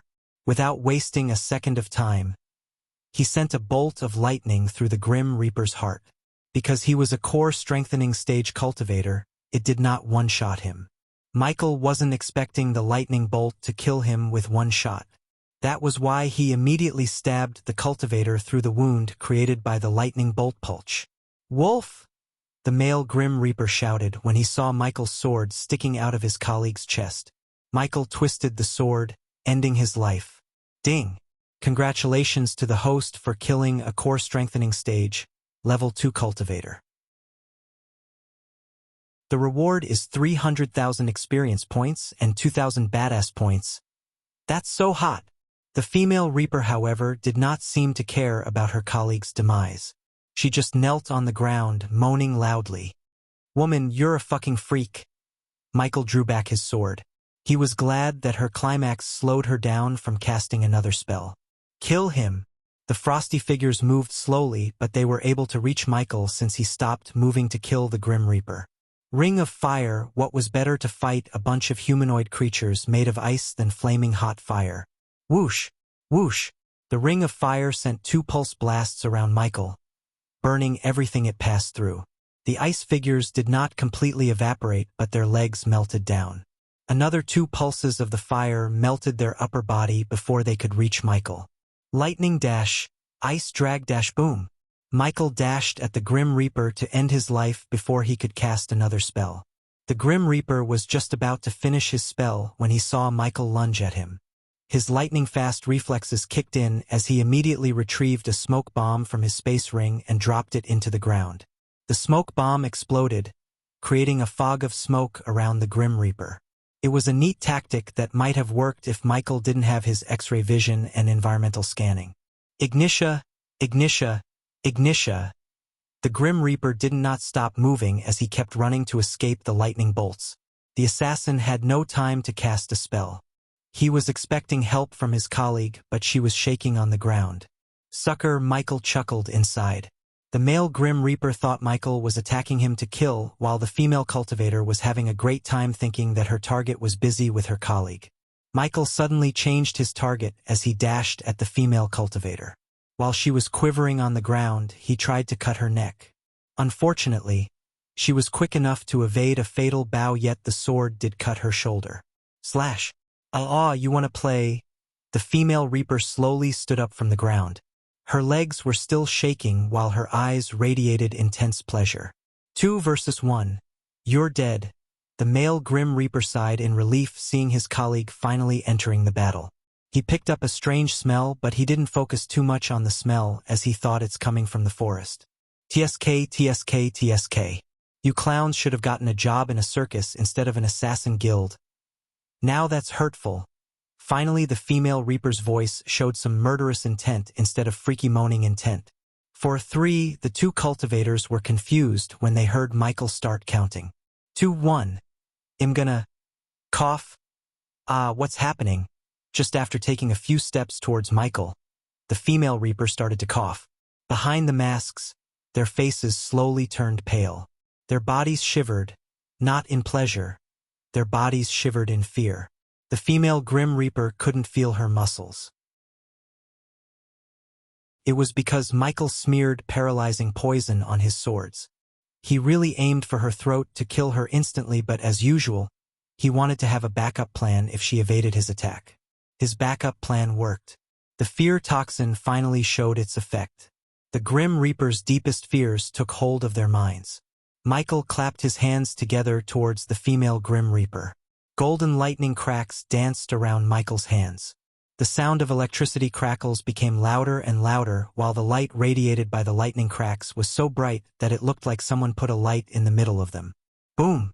Michael used half of his arch energy to power up the lightning bolt. The thick bolt of lightning soared through the air. When the lightning bolt met its target, it didn't go through her but destroyed half of her body. She stood there bloodied. Half of her body was gone. Blood splashed from her body, while skin slowly peeled off of her. Even the bones were charred as they were visible to the naked eyes. She clung to her life, but she was not in shape to fight. Finally, she fell to the ground. What happened to her didn't horrify the other Reaper, as he had seen gory things like this in the past. But what terrified him more other than the fear toxin in his body was the fact that his colleagues were murdered by core formation stage warrior. They planned everything perfectly, yet nothing went according to the plan from the beginning. To this moment, they had no idea how he found them, how he was this strong and fast, what was the sudden fear they felt. Chameleon attack! While the female Reaper was twitching in the ground, the other one screamed, looking into the dark forest behind Michael. Any moment from now, the Grim Reaper expects their fourth member, also known as their Plan B, jump out of the darkness to plunge a dagger into their target's chest from behind. His name was Chameleon, huh? The Grim Reaper's heart skipped a beat. He mumbled. It was taking everything in him to fight off the sudden fear in his heart. Hence, he hoped Chameleon would kill Michael, ending their battle. I killed him. The moment Michael completed his diddle-diddle, Chameleon lost his life due to blood loss. When Michael first noticed he was being followed, he saw not 3 but 4 hostiles in his environmental scanning map. The fourth one, however, did not travel with the 3 of them. He traveled alone, keeping his distance from the trio. Since he was alone, Michael took care of him first by stealth killing him. The Chameleon was completely caught off guard. Michael quickly stabbed his throat a couple of times to silence him first. Then he broke Chameleon's neck using his full strength, which was boosted by death range. The Grim Reaper saw a bloodied lizard mask appear in Ghost's hand. Although it was bloody, he was sure that the mask belonged to the Chameleon. Michael threw the bloody mask near the bloody corpse of the female Grim Reaper. Ignitia. Michael knew the lightning bolt would hit its target without a problem because the Grim Reaper's courage to fight was broken. The fear toxin was still affecting his mind, and the sight of his 3 dead colleagues ripped off any fighting spirit he had left in his heart. Even if the Grim Reaper tried to escape, Michael could take his full Lucifer form, which would boost his power to core strengthening stage level 4 and kill him. Ignitia, lightning dash. He fired another bolt of lightning after the first one hit. The very next moment, he activated the lightning dash to close the distance between them. The Grim Reaper's instincts made him conjure another defensive spell, but the distance was too short and Michael was too fast. He closed the gap between them before plunging his sword straight into the Grim Reaper's throat. Ding! Congratulations to the host for killing a core strengthening stage, level 2 cultivator. The reward is 300,000 experience points and 3,000 badass points. Ding! Congratulations to the host for killing a core strengthening stage, level 2 cultivator. The reward is 300,000 experience points and 3,000 badass points. If you like this chapter, please comment, send power stones. If you really like this chapter and my novel, consider sending me gifts, as it would motivate me to put out more chapters. Any criticism, feel free to bash me in the comments. Chapter 324. Whoa! Ricky felt a sudden bump while driving the carriage. He heard the carriage door opening. Turning his head, he saw Ghost entering the carriage. Master Ghost, how's your sightseeing? Ricky was not a genius, but he was not stupid either. It was obvious to him that Ghost went to take care of something important. As for what, Ricky didn't want to know. However, Ricky smelled a sweet scent that was neither too strong nor too light. It was just enough for Ricky to take a deep breath and smile.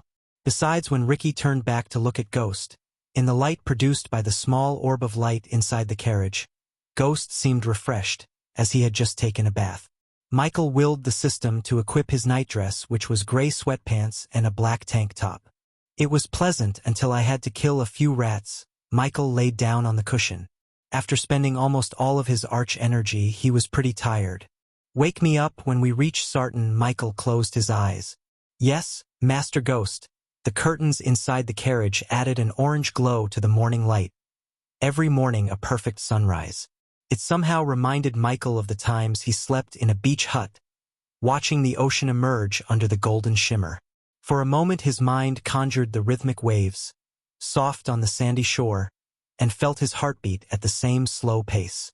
He breathed in deeply. A new day has begun. He reached his hand out to the fabric, noticing how up close the light pours through every open space between fibers, no different from how it once came through the beach hut walls, illuminating like brilliant fireflies each dawn. The material was warm beneath his fingers, and when the sun flooded the carriage, painting the colors anew, he felt a little of those golden rays soak into his skin. Good morning, Snakey. After greeting her instinctively, he slowly opened his eyes, realizing she's not with him. The beautiful morning never seemed beautiful without her. Letting out a sigh, he stood up.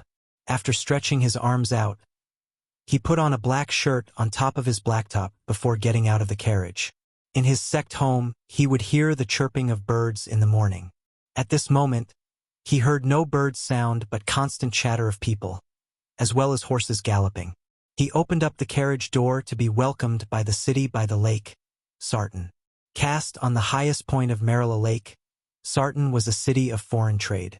This city wasn't built by a lake by accident, as it had hidden secrets, which were of great importance to the people of Sarton and its success. The city itself looked sublime. With its yew-wood rooftops, ceramic tile walls, and breathtaking waterfall, Sarton had a mystical atmosphere.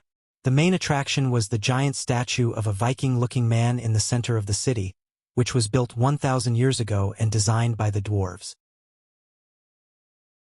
Sarton had a booming economy, which was mainly supported by trade, mining, and leatherworking. Their biggest strengths were a strong defense and gorgeous leatherworking. However, Sarton lacked people skilled in farming. Despite its strengths and weaknesses, Sarton was most likely headed towards a horrible future under the leadership of Baron Edwell. But this was yet to be seen. Instead of his usual black shoes, he just wore a pair of black slippers. Therefore, when he stepped outside, he felt the hot sand between his toes. As far as he could see, there was nothing but people and carriages. More and more carriages were approaching where he was. No one noticed Michael as he walked around the carriage to locate the people of his sect. What stood in front of him was a beautiful lake. The water was movie star blue, the kind of blue their eyes are. In it, the wisps of clouds were reflected just as well as the steep sides of the glacial valley, all greens and grays. Again, the greens of the hills as well as the buildings. The grown-ups were boarding ships while youngsters and children were playing on the shore as if in the most impossible of paintings, the artist painting with colors he thought would fade in time but never did. The lake was the finest of mirrors, never showing exactly what was above, but converting it to an image so beautifully smudged and broken. The weeping willow, the clouds above, all become a Monet, all free for the looking. If he focused on the children, he could get various designs for a castle. Their sand castles looked way better than some real castles in this world. One of those children was Cindy. She was building a tall, majestic castle with a couple of female disciples. Even among the ocean of people standing between the two of them, Cindy noticed Michael. Brother, her eyes widened in joy as Michael gestured to Cindy to stay where she was. Michael quickly navigated through the crowd to reach Cindy. Since he was not in his usual attire and the people were busy with boarding ships, they failed to notice Michael. Here she is, as usual. The little girl threw herself up at him like a puppy who hasn't seen its owner for quite some time. Every single time, the girl welcomed Michael like this. The love she had for Michael in her heart was boundless. Gaia, Michael both loved Cindy and her brother just as Cindy loved them. Brother Ghost, you're awake. Ricky just went to see your room on the ship. He was talking about waking you up. It's okay, Michael said to the girls. He knew Ricky might be too busy making sure everything's according to Michael's preference. Since Daniel was with Raylene at Rivertown, most of the tasks related to sect fell on Ricky's shoulder. I think you guys had enough fun. Take your friends and go to your ships. Michael saw what the human traffickers did to those Silver Moon girls. In this crowd, no one recognized a well-known person like Michael. How could anyone notice if a few girls like them went missing? Therefore, Michael ordered them to board the ships as soon as possible. This place seemed like a great hunting ground for kidnappers. All right, let's go. The girls didn't dare to stay any longer after hearing Michael. They left to find their friends. Michael noticed hundreds of ships floating on the lake, waiting for the people to board. When will Sister Elia come back? I miss her, Cindy purred. Me too, Michael pinched Cindy's cheek. She had grown up a couple of inches. The baby fat in her face slowly disappeared. Plus, she had reached foundation stage level 7. Cindy turned his head gently before landing a soft kiss on his cheek. Ouch, you have to shave, brother. Cindy rubbed her lips as his stubble beard pricked her soft lips. Is that so? Michael rubbed his cheek against the little girl's cheek playfully. She wiggled, giggling in his arm. While he was playing with Cindy, he felt someone tickling his shirt. He looked down to see a boy who seemed like 11 or 12 years old looking at him. The boy wore rather ragged clothes with a flat cap on his head. This is for you. The boy handed out a piece of paper to Michael. What is it? Cindy looked at the boy, then she looked at Michael. Michael took the paper from the boy's hand to read what was written on it. If you want to know who put a contract on your head, come to Mary's Flowers. After reading the words, he looked down to ask the boy who gave the note, but the boy had already disappeared into the crowd. Do you know where sect leader Claire is, Cindy? Yes. They are over there. Michael made his way through the crowd in the direction Cindy pointed. Behave yourselves. After a few minutes of walking, Michael finally saw Claire and Olivia overseeing the disciples boarding the ships. Teacher, look, Brother Ghost. One of the disciples pointed his hand at Michael as the two ladies turned back. Both of them couldn't help but raise their brows. Through his black tank top, they could see his perfect chiseled chest. The shirt's hands seemed like they were about to tear due to his bicep size. His usual attire used to hide his muscles, unlike what he was wearing at the moment. It was simple, yet even a simple dress like this made him look striking. Good morning, sect leader Claire. Olivia. How did you sleep last night? Olivia asked. Like a baby. Cindy, stay with them. Michael put down Cindy. I have something to take care of. You guys go ahead.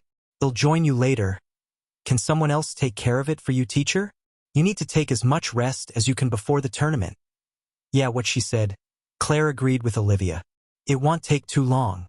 Don't worry. Michael quickly turned back, leaving the place.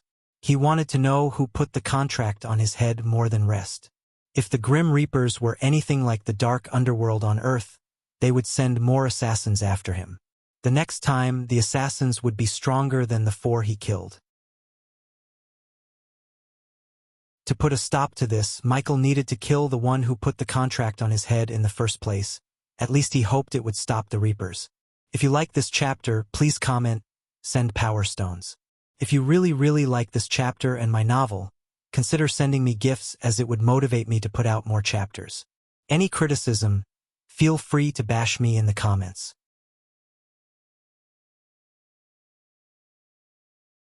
Chapter 325. Somewhere else in Azare continent. Zanali was standing alone in an empty room where there was nothing but a large table in the center. She had a deep frown on her face. The reason for her frown was the stuff on the table. A weak-hearted one would be freaked out to see the broken skeletons of Nagas. Under the waist, the skeleton had the bone structure of a snake. Above the waist looked similar to humans, except their heads resembled a skeleton of a cobra's head. The bones were muddy, partially decomposed.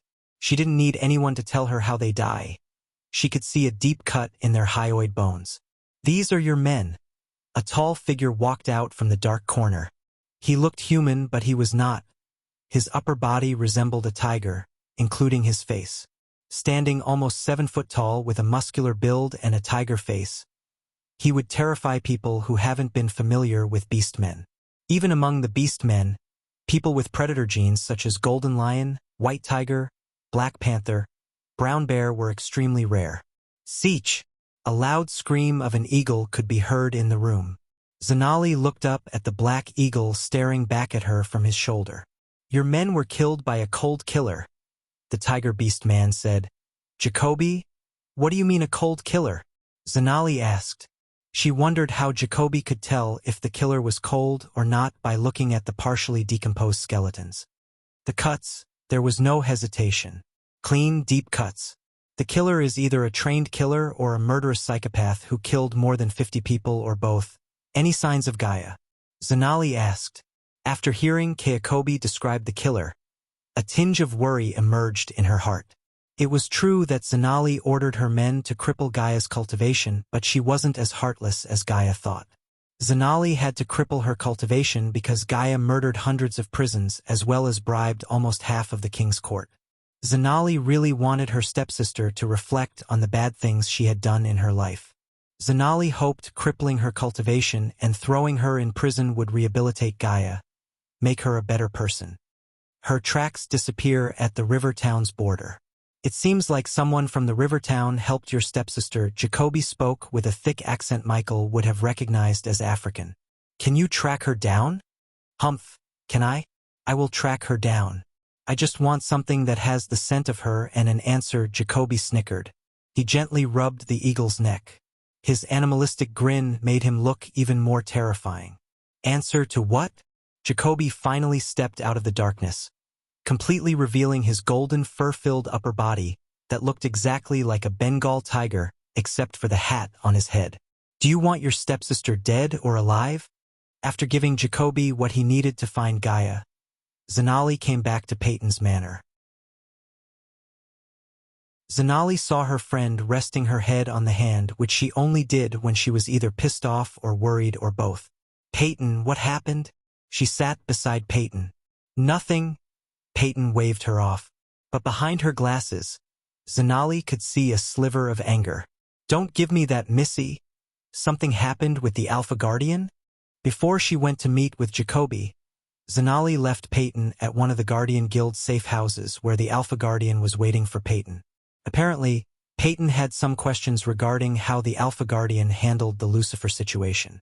Although the Alpha Guardian put Peyton in charge of the operation, Zanali knew who led the Guardian to victory: Noah.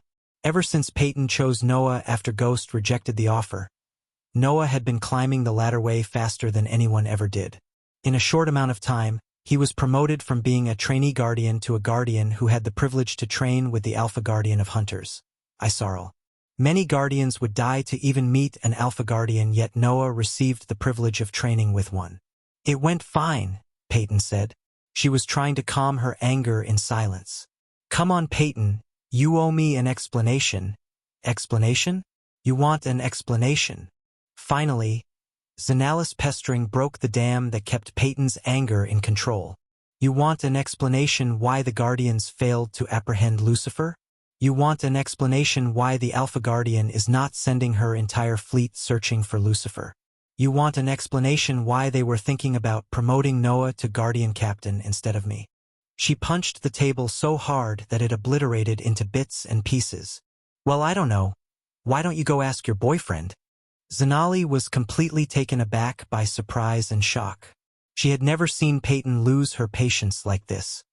Peyton realized what she had done when she looked at the horrified expression on her friend's face.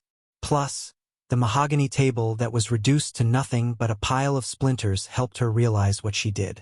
I'm sorry, Zanali. Zanali understood that Peyton wanted to be alone for some time.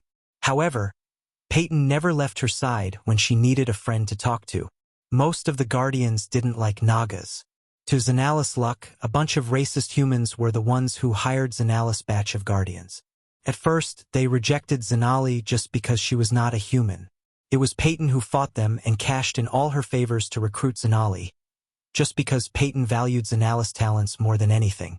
In Peyton's rage, she let out the matter of promotion.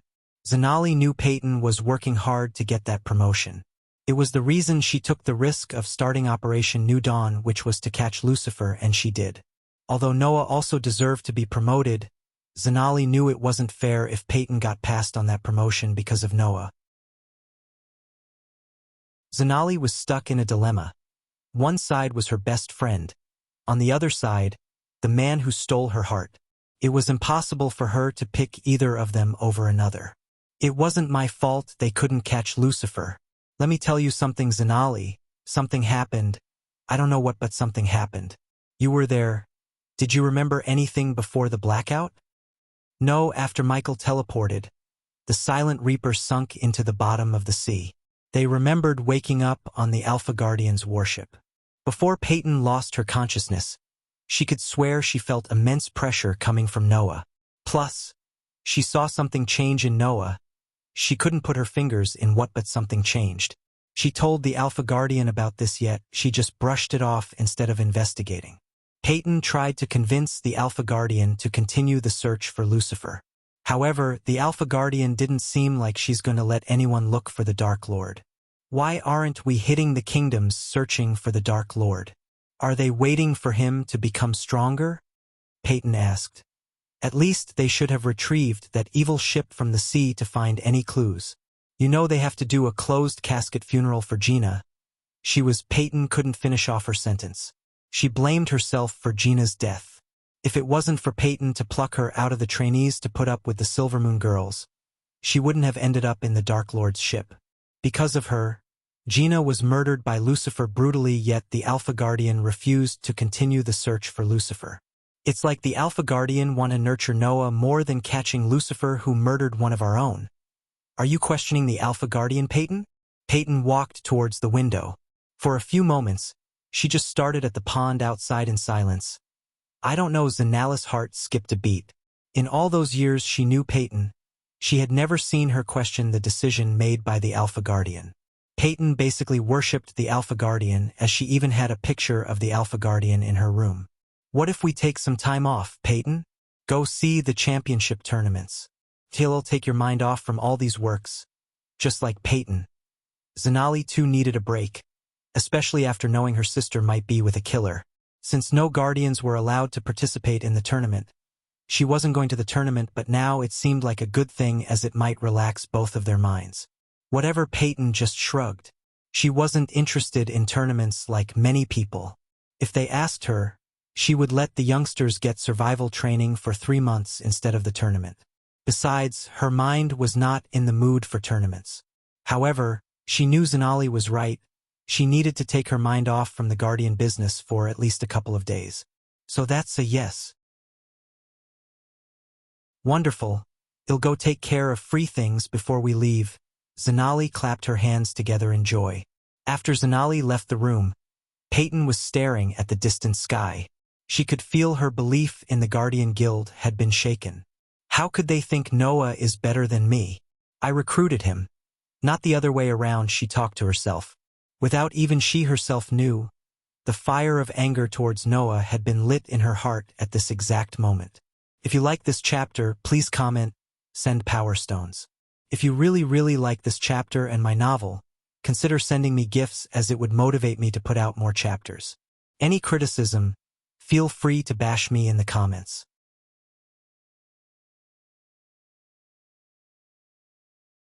Chapter 326. Just like any cities he had been to, Sartan also looked medievalish. Since Sartan's main income was trading, the gray stone road was filled with merchant carriages.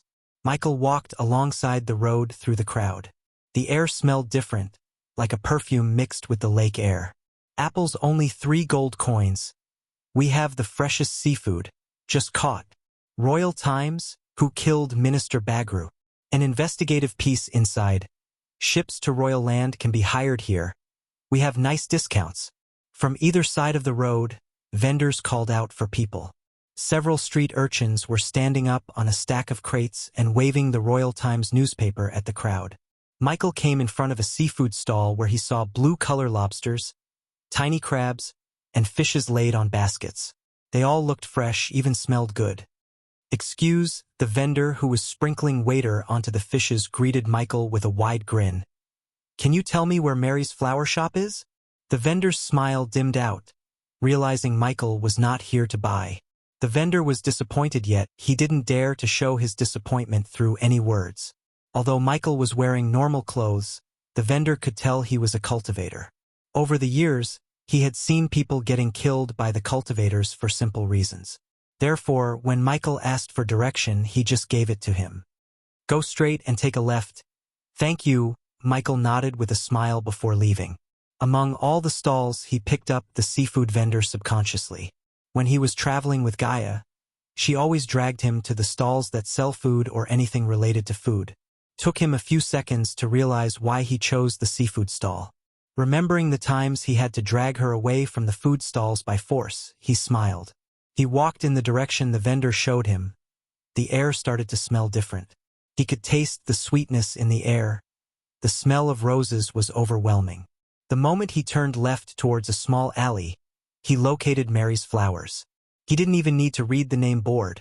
The fresh, colorful flowers in front of the shop were enough. Mary's flower was not a street stall. It was a glass building that looked elegant both outside and inside. The building was almost 3 meters away from the pavement. The 3-meter space between the pavement and the shop was crammed with flower vases. They had barely enough space to walk to the glass door without grazing the flowers.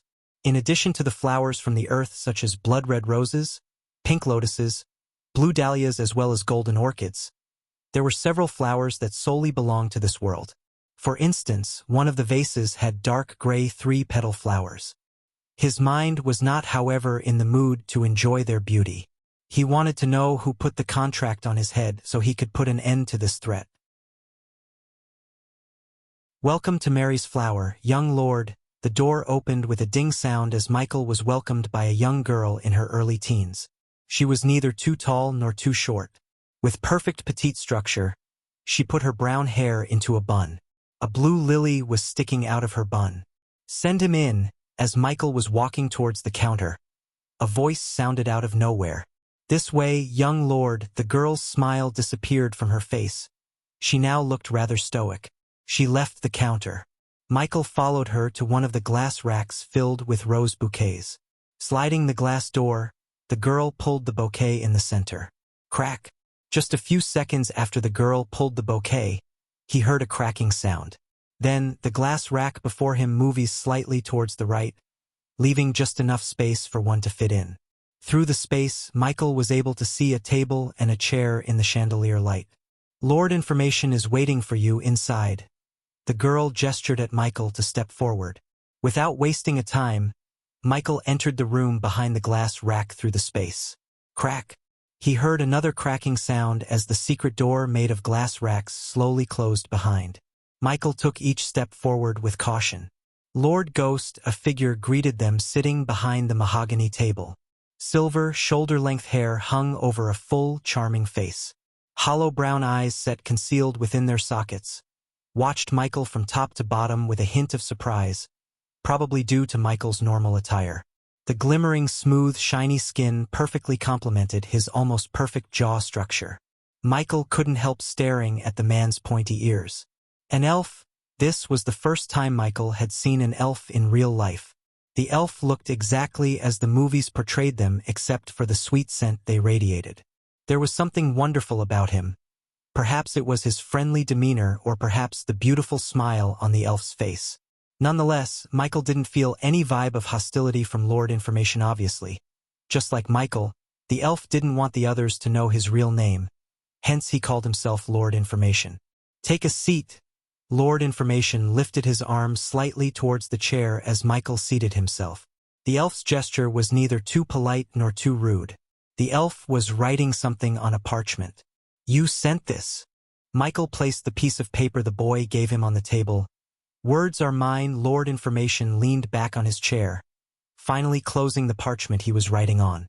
His brown eyes stared at Michael. What's it gonna cost? The elf's name was a dead giveaway of what he sells.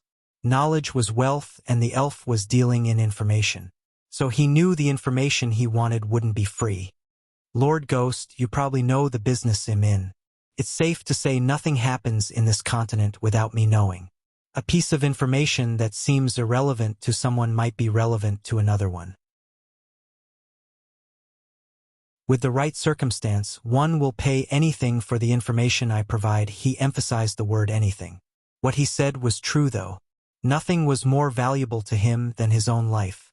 Michael was willing to pay any price. Take you for example. What you know is someone put a contract on your head for 500,000 gold coins. Since you're here, that means you killed the 4 core strengthening stage reapers sent after you by the guild. Michael was genuinely surprised. Not only the elf knew about their cultivation stage, but he also knew how many reapers were sent after him. Unfortunately for you, next time, stronger reapers will come after you. If they can't kill you, more will come. The grim reapers will keep sending reapers after you until you're dead in the ground. As Michael feared, the grim reapers would send reapers after him until he died. Even with the system, defeating anyone above the core strengthening stage was impossible. The only viable option seemed to be running away. However, he had too much going on here for him to drop everything and run. The elf let out a fox-like smile. Unless you kill the one who put the contract on your head. No paymaster, no contract, and you have that information. That's why you're here. Under normal circumstances, the price will be 5 times the bounty on your head. The elf tapped the table in a rhythm. I'm afraid this is not one. The price for this information aren't gold coins. The price is a favor from you. Favor. Michael was surprised, yet he also sighed. I knew this won't be that easy, he said to himself. If he had to pay 5 million gold coins, he could have easily paid to buy the information. However, the elf seemed to have a different idea in his mind. One of my elite clients has provided the information you need. Rest assured it's completely accurate. The one provided this information isn't interested in gold coins. They want me to do them a favor. No questions asked, I presume. Lord Information nodded. If it's within my power, they'll give what they want. Wonderful. It's yours, but knows this, Lord Ghost, your word is your bone. If you backed out from your word. Before giving the information, the elf dragged his words out instead of finishing his sentence. The elf wanted to let Ghost know the consequences of going back on his word. I didn't survive till now backing out of my words. Lord Information. Michael wouldn't dare to back out of his words, as Lord Information just had to pay the Grim Reapers a visit to end his life. Right from the beginning, Michael's intention was to become strong without making many powerful enemies. Michael would rather have Lord Information as a valuable ally at his side than as an enemy. An elf with dark secrets to sell could become the backbone of Lucifer's rule. Finally, the elf slid a piece of white paper towards Michael. He slowly leaned forward to pick the paper. The moment his eyes fell on the piece of paper, everything started to make sense. To this moment, he was planning various ways to kill the one who put the contract on his head. He knew someone who could pay 500,000 gold coins wouldn't be easy to kill whenever he wanted. Michael was thinking about dealing with this problem as Lucifer. However, fate decided to end the problem as Ghost. Michael read the words written on the piece of paper. The one who was willing to pay 500,000 to kill Ghost. Alex Fisher, if you like this chapter, please comment, send Power Stones. If you really like this chapter and my novel, consider sending me gifts, as it would motivate me to put out more chapters. Any criticism, feel free to bash me in the comments.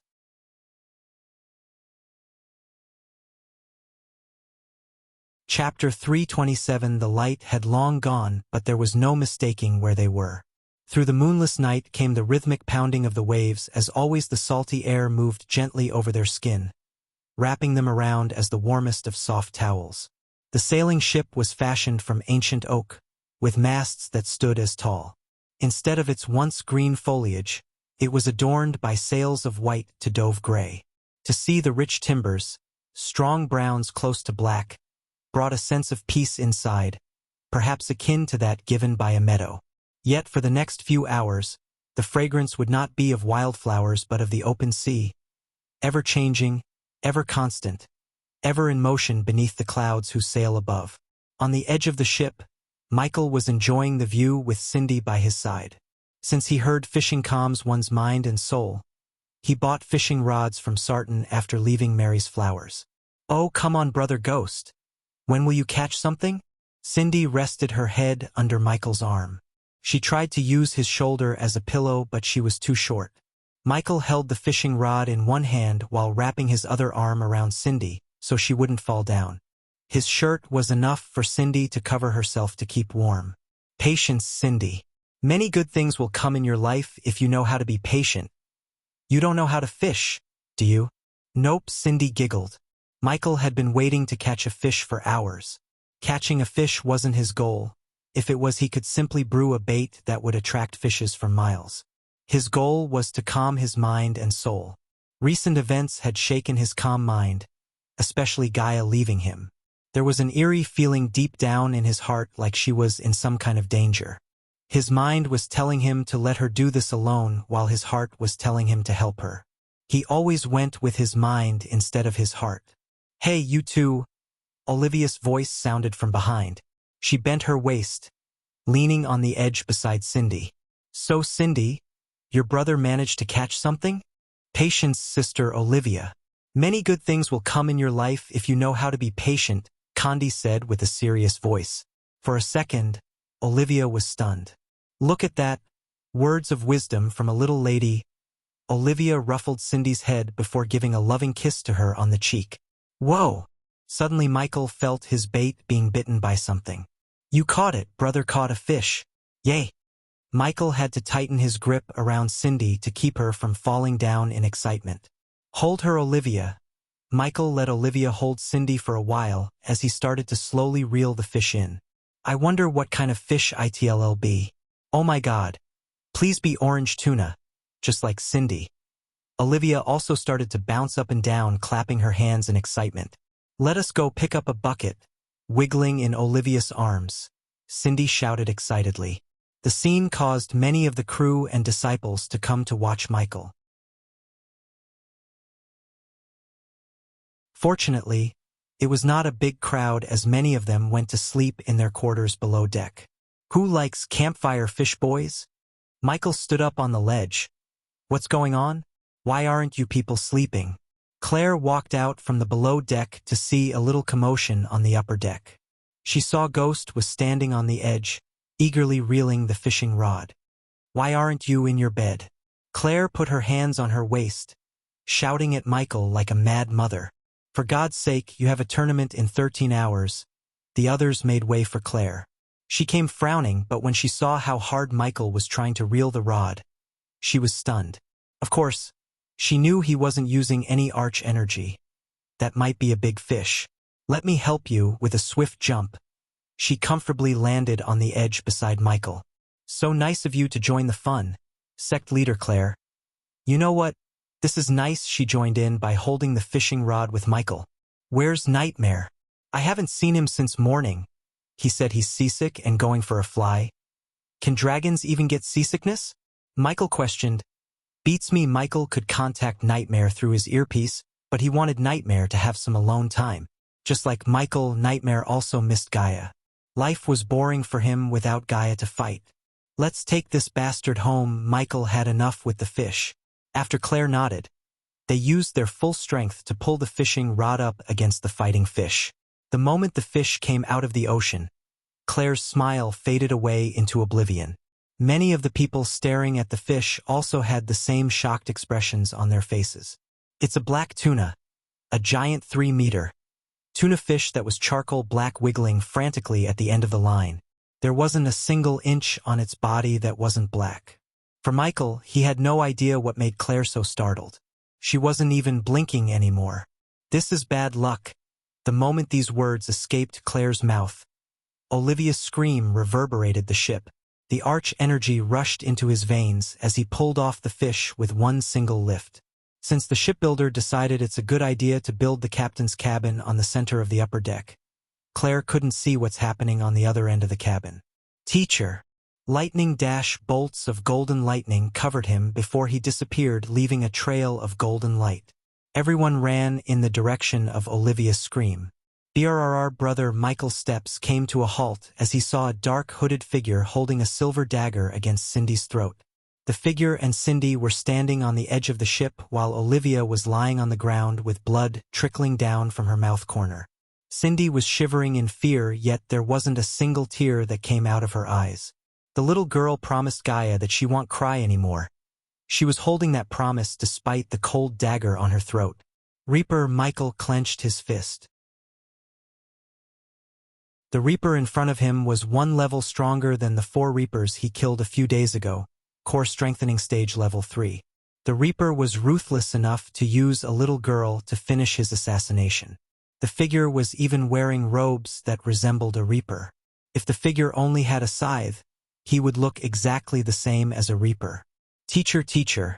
He came out of nowhere. Olivia stuttered while picking herself up from the floor. Her mind still couldn't comprehend what just happened.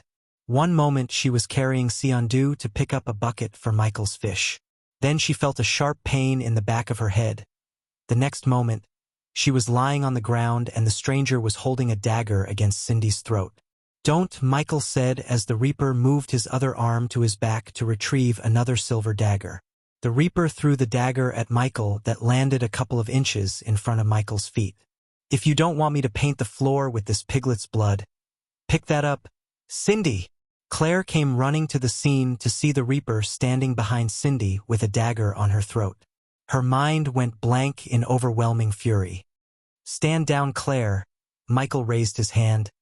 Oh my God, Cindy! Who is that? Brother Ghost, do something. Who is he and how did he get here? Everyone was stunned. Except for a few disciples, everyone stayed away from Michael. Keeping his anger inside, Michael picked the dagger from the floor as the Reaper said, Brother, it's nothing, Cindy. Don't worry. The dagger was so sharp that a single gentle cut could end Cindy's life. Even if he transformed into Lucifer, the Reaper could kill Cindy before he could kill the Reaper. However, it was not like Michael did not have any plan. After Jack's death, Michael made sure everyone he cared about would be safe in the face of danger.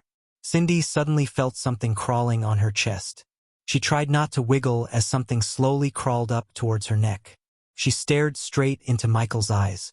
You know what to do. After Michael picked up the dagger, the Reaper said in a gritty voice, What is he talking about, teacher? Who is he? Olivia shivered. You have 10 seconds, the Reaper said. He gently ruffled Cindy's head, making it hard for Michael to control his anger. Ghosty, I can cause a distraction. All of a sudden, Michael's earpiece got activated in his ear as he heard Nightmare's voice. Looking at the sky behind the Reaper, Michael activated his thermal vision to see Nightmare hovering above the clouds, ready to cause a distraction. I'll do it in 5 seconds. Michael emphasized the words to let Nightmare know exactly when to cause a distraction. Michael just needed the Reaper to be distracted for a couple of seconds. He could use those few precious seconds to save Cindy, activate the death range, punch the Reaper in the throat. He wouldn't be able to cast a spell and kill him. In addition to the throat punch, he would make the spider that's currently crawling on Cindy's shoulder towards the Reaper inject the paralyzing poison into the Reaper's bloodstream. The paralyzing poison was strong enough to paralyze the Reaper for 5 to 10 seconds. However, everything had to work perfectly without a hitch. Otherwise, the Reaper would kill Cindy in front of their eyes. If you like this chapter, please comment, send Power Stones. If you really like this chapter and my novel, consider sending me gifts as it would motivate me to put out more chapters. Any criticism, feel free to bash me in the comments.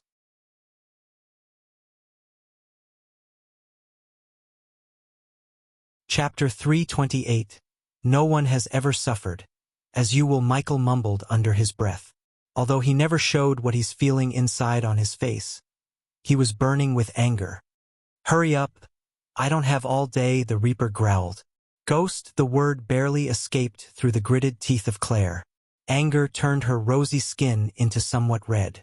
1, 2, 3, the Reaper started to count as Michael gradually moved the dagger towards his neck. Teacher, Ghost. Olivia and Claire were startled. They trusted Michael to handle the situation, yet what he was doing stirred up their fear. The disciples desperately wanted to help however they could, but they saw no way of helping Ghost. The Reaper moved the dagger an inch closer to Cindy's throat.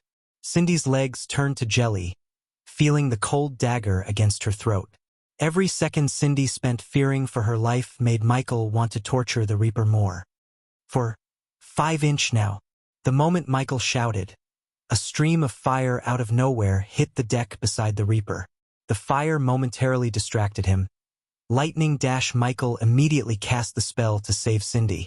Michael was not the only one waiting for a distraction. Claire raised her hand as thorns protruded out of the floor beneath the Reaper to coil around his limbs. Thorns of hell. The thorns created by Claire's spell weren't strong enough to immobilize the Reaper forever, but it was strong enough to keep the Reaper from slitting Cindy's throat until Michael reached her. Michael pushed himself to the limit. When he reached the Reaper, Michael pushed Cindy away from the dagger in one hand while clenching the dagger in the other. The moment Cindy was free of the Reaper's hold, Olivia leaped at Cindy, picked her up, and then dashed away as quickly as she could. If it was normal fire, the Reaper would have cut Cindy's throat, but it was not. A dragon's breath burned hotter than anything. The hot blast created when the fire stream hit the deck boiled the Reaper's skin, as he didn't have any defense spells cast on him. Moreover, his hands went numb after feeling a sting on his palm. Kachak! Michael chopped at the Reaper's throat. Arg! Cough! Cough! The Reaper clenched his throat in agony. While he was coughing, Michael sent a few blasts of wind to the fire around them. Wind blast, the blasts quickly put out the fire, making the ship dark again. In addition to the fire, the people staring at the scene terrified were also sent flying away by the wind blasts, including Claire and Olivia. Death range. Michael's strength skyrocketed after he cast the death range. Now we dance. Kachak! Kachak! Michael landed a couple of more chops on the Reaper's throat. His hyoid bones were already dislocated by Michael's chops. Unless the Reaper could jump to the fusion stage and cast spells mentally, he was weak as a chicken to Michael. Cindy, are you all right? You poor thing, here, drink this. On the other hand, Olivia embraced Cindy tightly, afraid of letting Cindy out of her reach. Cindy was still shivering when she swallowed the healing potion.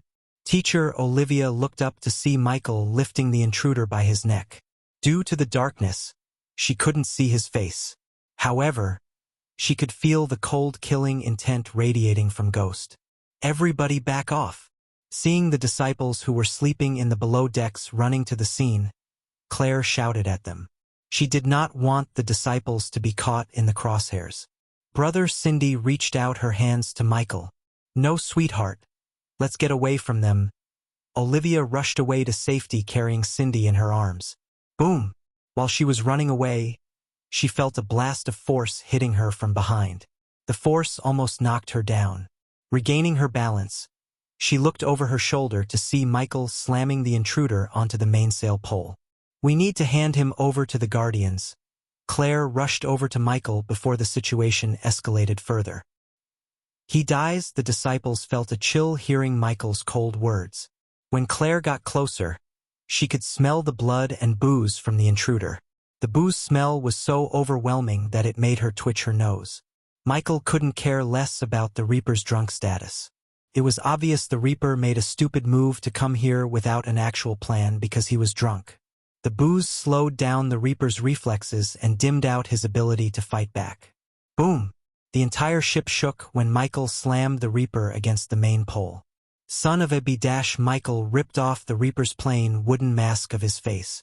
Behind the mask, an old wrinkly face stared back at Michael. His eyes were gray, no facial hair. Not even eyebrows could be seen on his face. Arg! Claire saw Michael put his hand straight into the old man's mouth. Eh! The old man frantically shook his body as he was being electrocuted. Claire was unable to make up her mind whether to help the old man or not. Some of the daredevil disciples quickly lit the torches on the deck to see what Michael was doing to the old man in clear light. The torches radiated a bright orange light, revealing everything to them. They saw Ghost standing in front of an old man with his arm inside the old man's mouth. The man kept wiggling to escape. His gray eyes almost turned red in agony. All of a sudden Michael pulled his arm out of his mouth as blood splattered on the ground. Is that? I'm gonna puke. Oh my God! Arg! When they saw Michael's hand, which was dripping the old man's blood, their faces turned green. Some of them immediately threw up on the spot while many female disciples screeched like banshees. It was all because of what they saw in Michael's hand, the old man's bloodied tongue. HRRRG. The old man's muffled cry of agony sent chills running through their spines. Claire was nauseated while Olivia quickly closed Cindy's eyes, but she knew it was too late. Olivia felt Cindy's body start to shiver. Michael, however, didn't stop there. I'm starting to get creative. Can you guess what I'm about to do next? Michael let go of the Reaper's neck as he fell down to the floor. The old man wiggled like a fish out of the water in excruciating pain. "Teacher, stop!" Ghost, listen. Olivia and Claire came running to Michael, hoping to bring back Ghost from his rampage. "Oh, I forgot you got no tongue." Michael devilishly chuckled before grabbing the Reaper by his collar. All of the Reaper's effort to wiggle himself out of Michael's grab turned futile. Michael dragged him from the main pole on the ship center towards the captain's cabin. The old man left a trail of blood pouring out of his mouth. Claire was running behind Michael to make him stop. Olivia, on the other hand, kept Cindy's eyes closed. She herself started to fear Ghost like this. The always calm, smiling youngster was nowhere to be found. Instead, she was looking at a cold-blooded monster. The disciples were staring at Michael. Their faces were pale as white paper. "Where the hell is Nightmare?"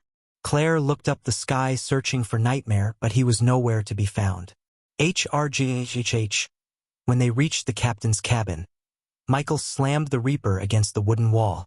His body fell down. He tried to crawl away from Michael. "Stop!" Claire screamed, but it was too late as Michael stomped the Reapers on the knee. HRRRHHHHHH. Michael's stomp shattered the Reaper's kneecap. There were pieces of broken bones sticking out of his leg. Without saying anything, Michael turned back, walking towards the cabin door. While Ghost was in the captain's cabin doing God's knows what, Claire approached the bloody Reaper.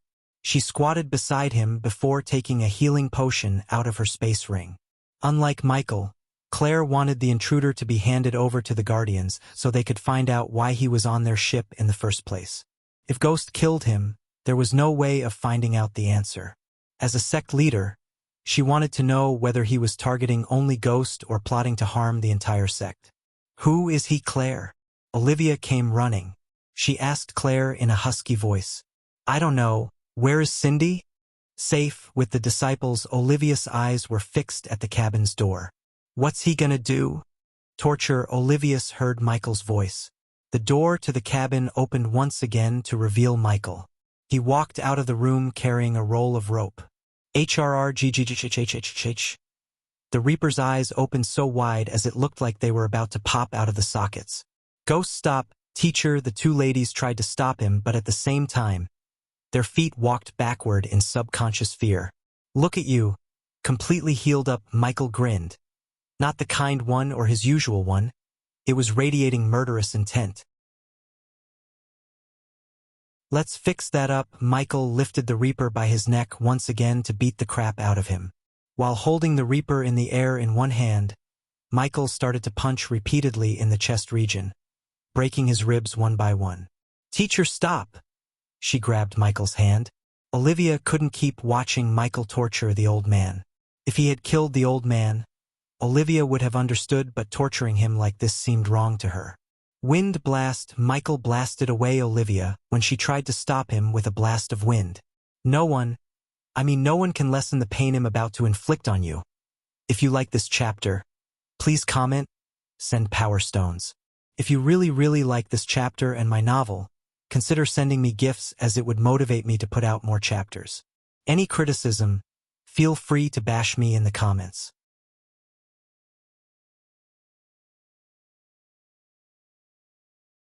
Chapter 329, Olivia. Claire shouted when she saw Olivia was sent flying away. Michael did not even linger around to see Olivia fall down. He started to drag the Reaper away from the captain's cabin to the mainsail pole. Boom! Halfway to the mainsail pole, he threw the Reaper as the Reaper slammed against the pole. The pole swayed, creating a creaking noise. The Reaper struggled to stand up. He knew he was going to die, but he didn't want to go down without a fight. It took great strength to retrieve the silver dagger from his waist. SSSHHHHGGGSS. The Reaper growled. Without the tongue, no one could make a sense out of his growl.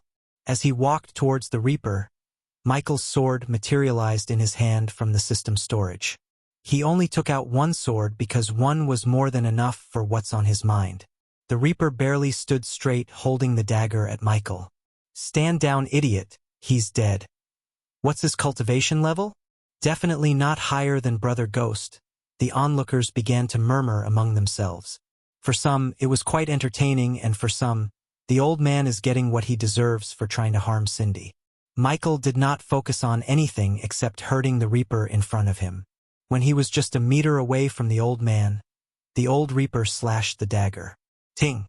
With a simple flick of his sword, Michael sent the dagger flying away from the old man's hand. Pulch! Michael didn't stop with one slash, he slashed his sword again. This time, he aimed at the old man's wrist. Michael's sword cut the old man's wrist like a hot knife through butter. HRRRGGGGGGGG. As blood was gushing out of the place where his wrist was a moment ago, the old Reaper screamed in agony. Each pulse pumped out more blood out of the wound. While the Reaper was squirming in pain, Michael slashed yet again, cutting his other wrist. HRRRGGGGGG. The old man's face became paler and paler due to blood loss. After squirming for a few seconds, he fell down again to the ground. The blood formed a circle around him as he laid in his own pool of blood. Even some of those disciples who initially wanted the old man to die felt a little pity for him because the Sunrise sect taught their disciples kindness and compassion. Get up, Michael wasn't finished. He lifted the Reaper by his blood-drenched collar. Boom! Michael slammed him yet another time before he used the rope he got from the captain's cabin to tie him against the mainsail pole. Michael deliberately tied the rope with the rope that was used to hoist the flag. Brother, stop! Just when Michael was about to hoist the Reaper like a flag to make him die slowly, Cindy's shout reverberated the ship. Cindy, close your eyes. Claire and Olivia came running to Cindy. Olivia tried to close Cindy's eyes, but the little girl swatted her hands away. For the first time since Michael started to torture the Reaper, he took his gaze away from the Reaper. Brother, you can't do this to a fellow human being. Everyone was surprised to see Cindy talk with a serious face for the first time since they knew her. Human being? He's not 1 inch. Michael pulled down the rope as the Reaper's body moved higher. Neither are you, brother, if you keep doing this, Cindy. Claire's heart skipped a beat when the little girl talked back. She tried to shush her, yet Cindy didn't back off. We should be kind, merciful, and caring. The words that came out of her mouth didn't seem to belong to a little girl. Cindy, go to your room. You're still too little. No. No, both Cindy and Michael said no at the same time. People like him always mistake kindness for weakness, Cindy. Show him kindness and he will show you the dagger. And you're right, Michael paused for a second, looking at the Reaper and Cindy. I'm not human when someone pisses me off. Michael pulled down the rope with enough force that catapulted the Reaper's body to the top of the mainsail pole. Diddle diddle, the flag of the Sunrise sect now had a bloody body hanging in front. We are so little, BR. She stuttered in shock, seeing the bloody body. The rope tied around the Reaper's body got tighter as his eyes started to bulge out. In addition to his eyes bulging out, the blood oozed down onto Michael, bathing him in blood. He looked like a demon in everyone's eyes for a second. Kill or be killed, Cindy. You'll realize this when you grow up and learn how this world works. Michael said. Teacher, you're sick, Olivia said to herself. Perhaps everyone on the ship had the same thought appear in their minds. Somewhere else in the Elon continent, a few hours ago, the clouds were the kind of gray that would make any quarry rock proud, as if they were so pleased to echo the ground. All the gray, all that swirling water in the sky, condensation was bound to happen sooner rather than later. Above these gray clouds was a desolate quarry. As far as one's eyes could see, there wasn't a single tree or any plant for that matter that could be found except for boulders and a group of angry Reapers wearing nothing but black robes. Each of the Reapers looked exactly like the Reaper that attacked Michael's ship. The Reapers were rushing from all directions towards a woman who was sitting on a pile of dead bodies. She was calmly watching the Reapers while sharpening her swords by rubbing them together. Her long black hair fluttered in the wind, revealing the drops of blood on her alluring face. From her long coat to the fingerless glow to the boots she wore, everything was black as the darkest night. The pile of bodies she was sitting on contained at least 30 dead Reapers. All of them were core strengthening stage level 6 cultivators. Yet none of them could stand a chance against her. Even when there were 20 more Reapers rushing towards her with their weapons raised, there wasn't the slightest fear in her eyes. Twinkle, twinkle, little star. She flicked her wrists as the blood on the swords splattered onto the ground, revealing the black blades of her swords. Her voice was gentle, yet at the same time, it was filled with a murderous aura. "How I wonder what you are." A thin layer of gold energy enveloped her body as she gracefully stood up to walk towards the live reapers. Up above the world so high as she was walking, a crimson-red fire started to coil around her swords like snakes. Soon, the fire enveloped her whole body. The fire burnt so hot that even the pebbles on the ground turned into charcoal. The reaper came to a halt when they felt the air getting hotter and hotter. They had no idea how strong the woman before them was. The only thing they knew was that she cut 30 reapers in a couple of minutes like vegetables. They didn't even know who the hell was this woman. The reapers were minding their business as they were flying to kill Ghost. But all of a sudden, she appeared out of nowhere, ambushed them, and killed their colleagues except for one. She let one alive so he could bring backup. Like a diamond in the sky. The moment she said the last word of the rhyme, she leaped so high into the sky. She then swirled her swords as the fire formed a circle above her head. "Die!" She pointed the two swords at the reapers. The circle of fire transformed into a chakra before soaring through the sky towards the reapers. Turtle shell. Snow prison. Earth shield. The reapers immediately cast defensive shields around them. However, none of their shields were protected from the fire. It melted through their shield to reduce them into nothing but ashes. Pathetic weaklings, the woman snickered. With a single spell, she took out half of the reapers. Those who survived were blasted by the shock wave. "Run!" After seeing how reality she killed the reapers, the rest of them lost the nerve to fight her. Hellfire circle hovering above the reapers. She waved her hand. The very next moment, the crimson-red fire turned ominous dark purple. The stream of purple fire shot out from both of her swords, forming a cage around the reapers who tried to run away. The grim reapers who were feared by everyone were stuck in the cage of fire, waiting to be killed like insects. She slowly descended from the sky. The ceiling of the fire cage opened up to let her obediently. Pulch, pulch, pulch, pulch. She gracefully sliced and diced the reapers who were unfortunate to be closer to her. Each of her sword slashes cleaved a head clean off a shoulder. After killing another 4, she didn't even move. She just waved her sword, creating a crescent-shaped wind blade with her swords. More blood splashed across the ground, painting the gray ground red. The cage was her killing ring, and the reapers were nothing but mere cattle that were waiting to be butchered. "Why? Who are you, lady?" The last remaining reaper tried to crawl away from her.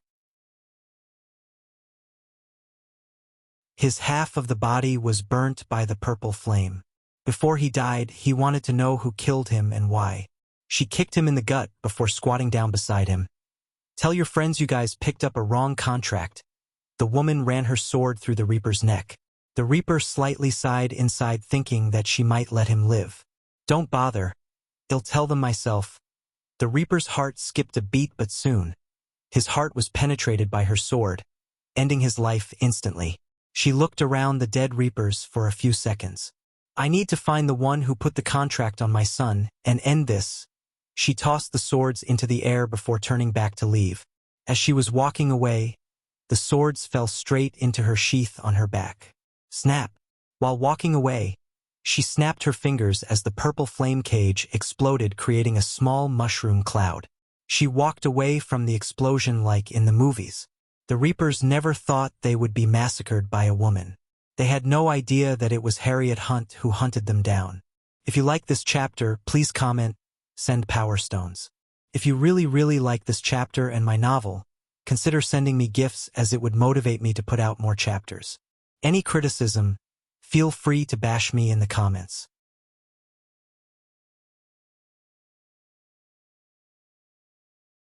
Chapter 330. The road that led to and from Meblin village in Kethen was unrecognizable, as nature had begun reclaiming the now unused area.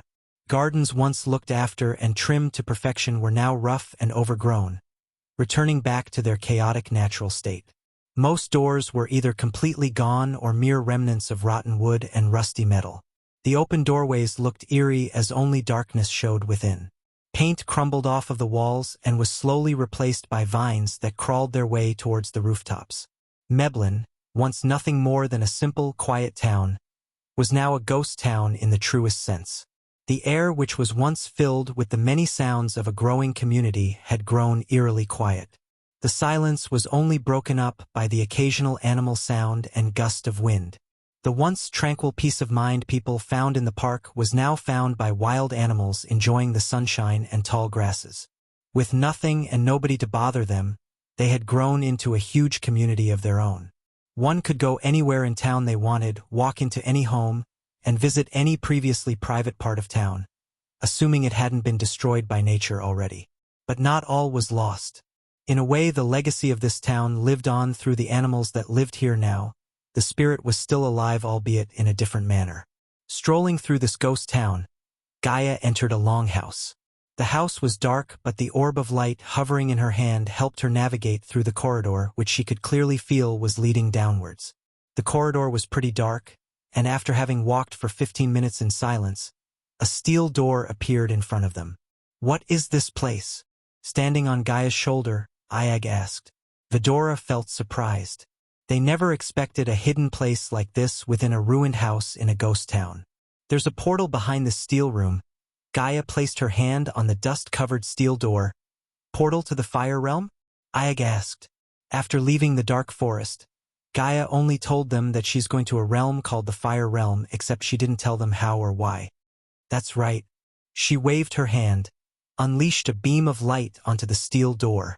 A click immediately sounded out from the door.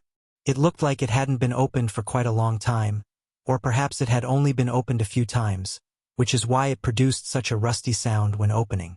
Behind the steel door was a spacious secret chamber, and it was sealed on all sides. Right in the middle of the secret chamber there was an illusory portal. It was floating endlessly like water while emitting bright lights. "How do you know about this portal?" Iag asked. "This place looks ancient, yet this portal doesn't look old at all." Sarba looked curiously at the portal. "There are secret portals all over this world, made by cults before the Guardians wiped them out."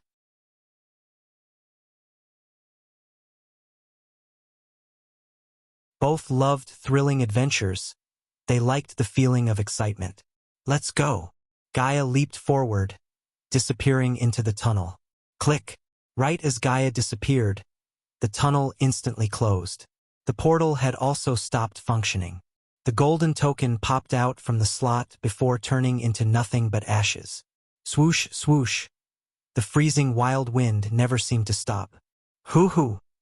Iag screamed excitedly, putting her tongue outside. "Hold on to Usasis." Sarba, on the other hand, screamed into Gaia's ears. He wanted Gaia to hold them in her hands rather than letting them stay on her shoulders. "This is Ayawazo-osom." Iag kept screaming. She did not worry about getting thrown into the spatial tunnel. After hearing Sarba scream, she lifted Vidora from her shoulder to hold them tight in her hand. Only then Sarba heaved a sigh of relief. Gaia was moving along the flow. There were whirlwinds everywhere, and the tunnel looked variegated. The whirlwinds kept blowing into the tunnel, causing her face to hurt. The more they traveled, the more the tunnel seemed shaky and unstable, as if it was going to collapse at any time. "Quit screaming, shithead. The portal isn't stable. We better be careful. I don't want to drift off from the tunnel because of your screams." Gaia flicked Iag on the head. "What will happen if we drift off from this tunnel?" Sarba politely asked. Behind his polite words, Gaia could sense fear. "Nothing good. Best case scenario, we'll end up outer space, drifting forever. Worst case, our bodies would explode into a bloody mist." Sarba felt even more depressed after hearing her words. He looked around and found out there were black holes everywhere. Also, from time to time, a massive dimensional typhoon would appear in their sights. Black hole was a place where coldness and darkness blended together. It was tough to find a dimensional node within. Even immortals wouldn't dare to treat a black hole carelessly. The dimensional typhoon within the black holes was the deadliest existence. It was just a dreadful monster that would cause anything that gets dragged into it to perish. Within the teleportation tunnel, Kane was admiring the breathtaking dimensional turbulence around him while listening to Iag and Sarba chit-chat. He noticed Gaia often looked over her shoulder.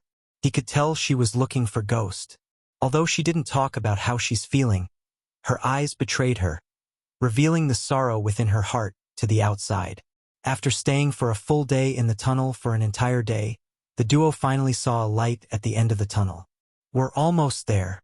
Seeing this, Gaia informed Vidora, "I wonder what the flame realm looks like."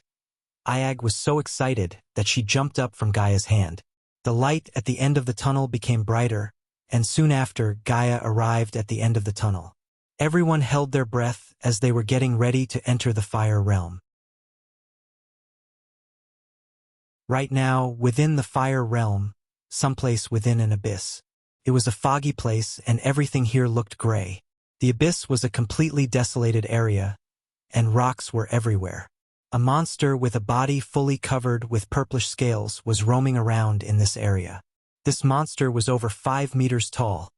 Its whole body was fuming with frightening red mist. It only had one eye, which was positioned vertically right in the middle top of its face. It also only had one nostril and one huge mouth below the eye. The eye, nose, mouth were all lined up in a straight line, giving it a really fearsome, savage look. The monster was roaming around. Its eyeball was rolling around in full alert, as if it was searching for something. Bang! Suddenly, a loud banging sound could be heard from the skies above. It was as loud as a fierce thunder strike. A hole in the sky appeared as a figure shouted out from it. The monster was startled by the sound. It raised its head to look in the direction. In an instant, Gaia fell straight onto its head. Plop! Everything happened so fast that this monster didn't even have time to react. Gaia carried a massive amount of force when she hit the monster's head. The monster cried out horribly while rolling on the floor. Roar! The monster was furious. After rolling on the floor in pain, it immediately stood up on the ground to look at the being that caused the pain. "You are one ugly son of a bitch." Gaia's bow materialized in her hand. If you like this chapter, please comment, send power stones. If you really like this chapter and my novel, consider sending me gifts, as it would motivate me to put out more chapters. Any criticism, feel free to bash me in the comments.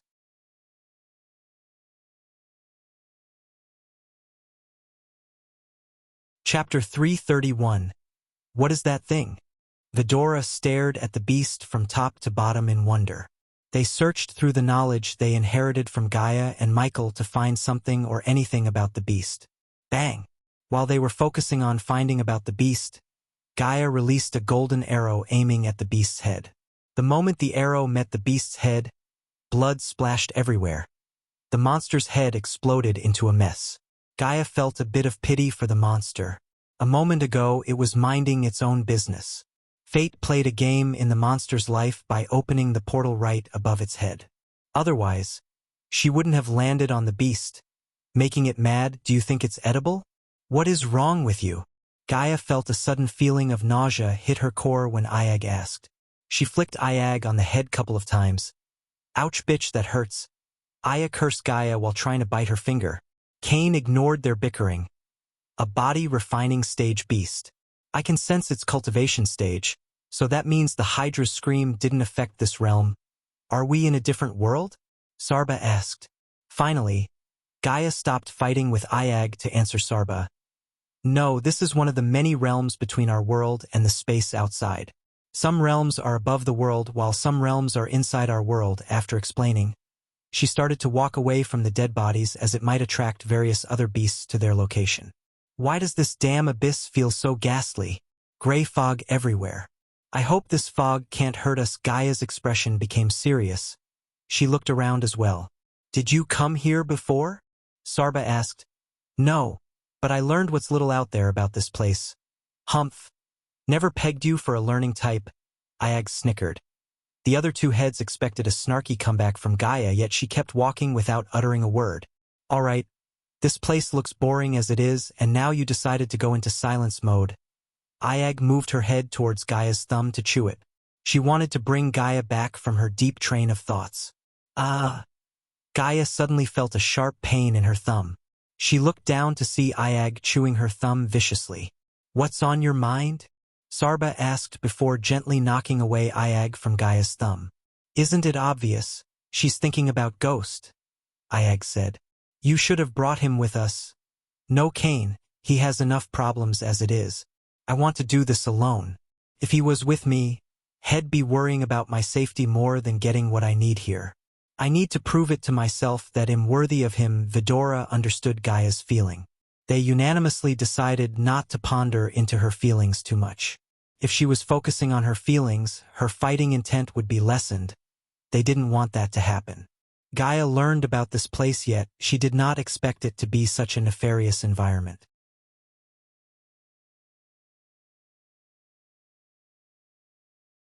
Usually, monster cores above the body strengthening stage were extremely rare because any beast that reached core formation would choose to live in places hidden from the hunters. Most of the time, these beasts would form a pack to keep themselves safe from hunters and get rare herbs that let them cultivate faster.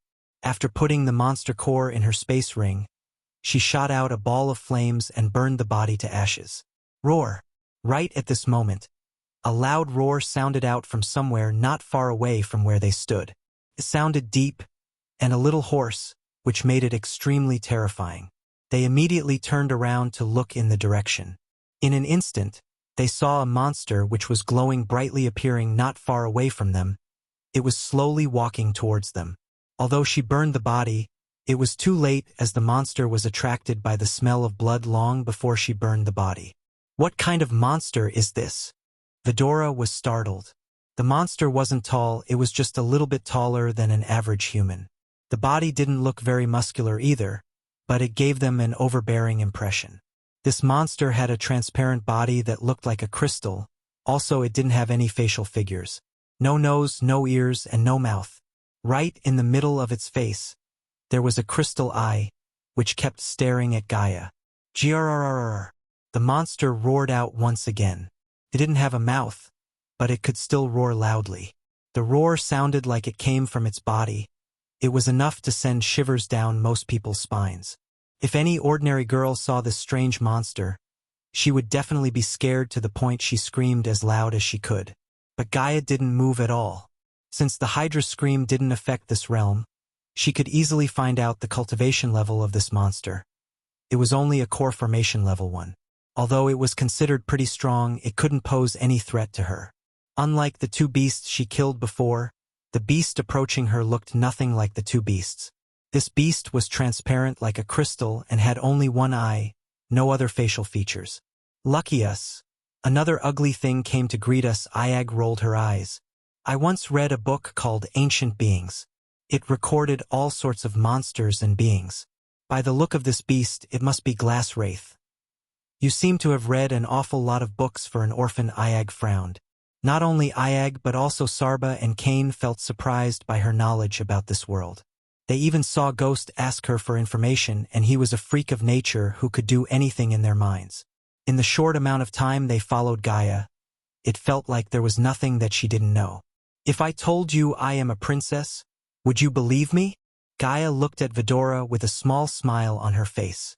You? A princess? Ha ha ha! Ayag burst into laughter after hearing Gaia. Stop playing around and kill that beast.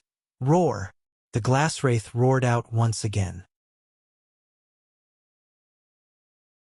Somewhat Kane had a feeling that the beast wasn't surprised to see the human in front of it.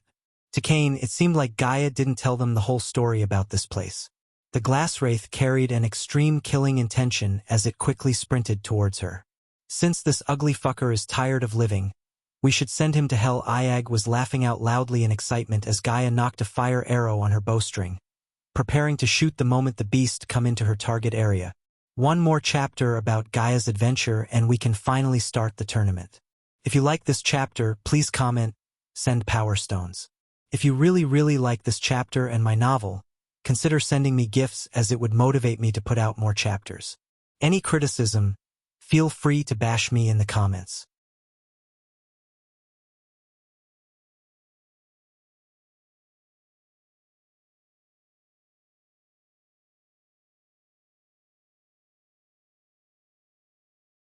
Instead of one getting the beast's core, it will get the flesh and blood of an idiot. Gaia was not here to make money. If it was, she could have stayed with Ghost and made millions through the Majestic and Hades. Her goal was to find the five-headed serpent. Absorbing its soul would start her metamorphosis. According to Nagaland's history, only Gaia's mother managed to slay one and absorb its soul. It was the reason for her mother's terrifying power, but the power came at a cost. During the fight, Gaia's mother was wounded by the five-headed serpent. Its poison slowly spread through her body, reducing her life little by little. If only her mother knew Ghost before, he could have saved her.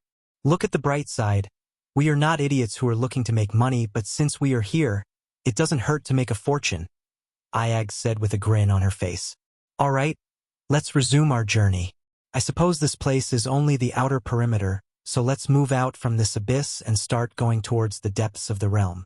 It's better if we could bump into some edible thing. I'm starving. Me too, Sarba agreed with Ayag as Gaia continued to walk towards the realm's center. She leaped forwards, starting to fly in a straight line away from the abyss. In front of them, there was a grayish, desolated area with rocks scarred all over the place. There were also some thick woods and some strange plants growing within. After flying for almost 15 minutes, Ayag's eyes lit up. Hey, are you sensing what I'm sensing? Yes. I can also sense the same energy I sensed in the glass wraith, Sarba said. This is nothing to be excited about. Foul monsters are everywhere and we need to be extra careful. Kane tried to remind them that the fire demon and the glass wraith were just some appetizers. The real dangers of the realm might be ahead of them. Shut up, Kane. You're worse than this one. Ayag hit Sarba with her head.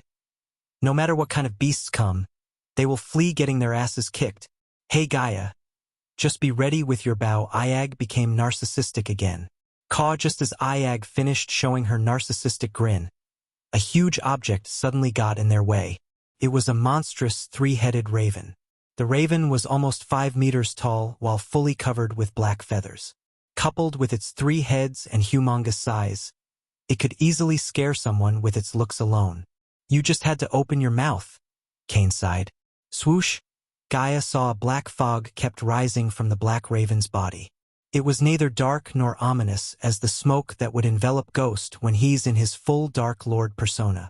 Before Gaia could back away from the raven's path, it locked on his gaze at them. The pair of evil eyes stared at Gaia and Vidora. It had decided them to be its prey. Damn it! What kind of monster is this one? We've only been here for a short time, and we have already bumped into 3 ugliest things in the world. Ayag gritted her teeth in anger. She wasn't scared of the raven at all. Although it was stronger than the fire demon and the glass wraith they previously fought, it was still a core formation level 4 beast. She knew the raven was not a match for Gaia. However, what pissed her off was that this raven had appeared right after she boasted. This gave the other 2 heads a reason to mock her when the time came.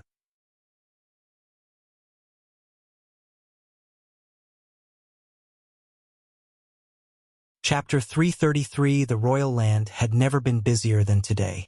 There were only joyful faces as they headed toward the arena for the greatest tournament for warriors in Elon.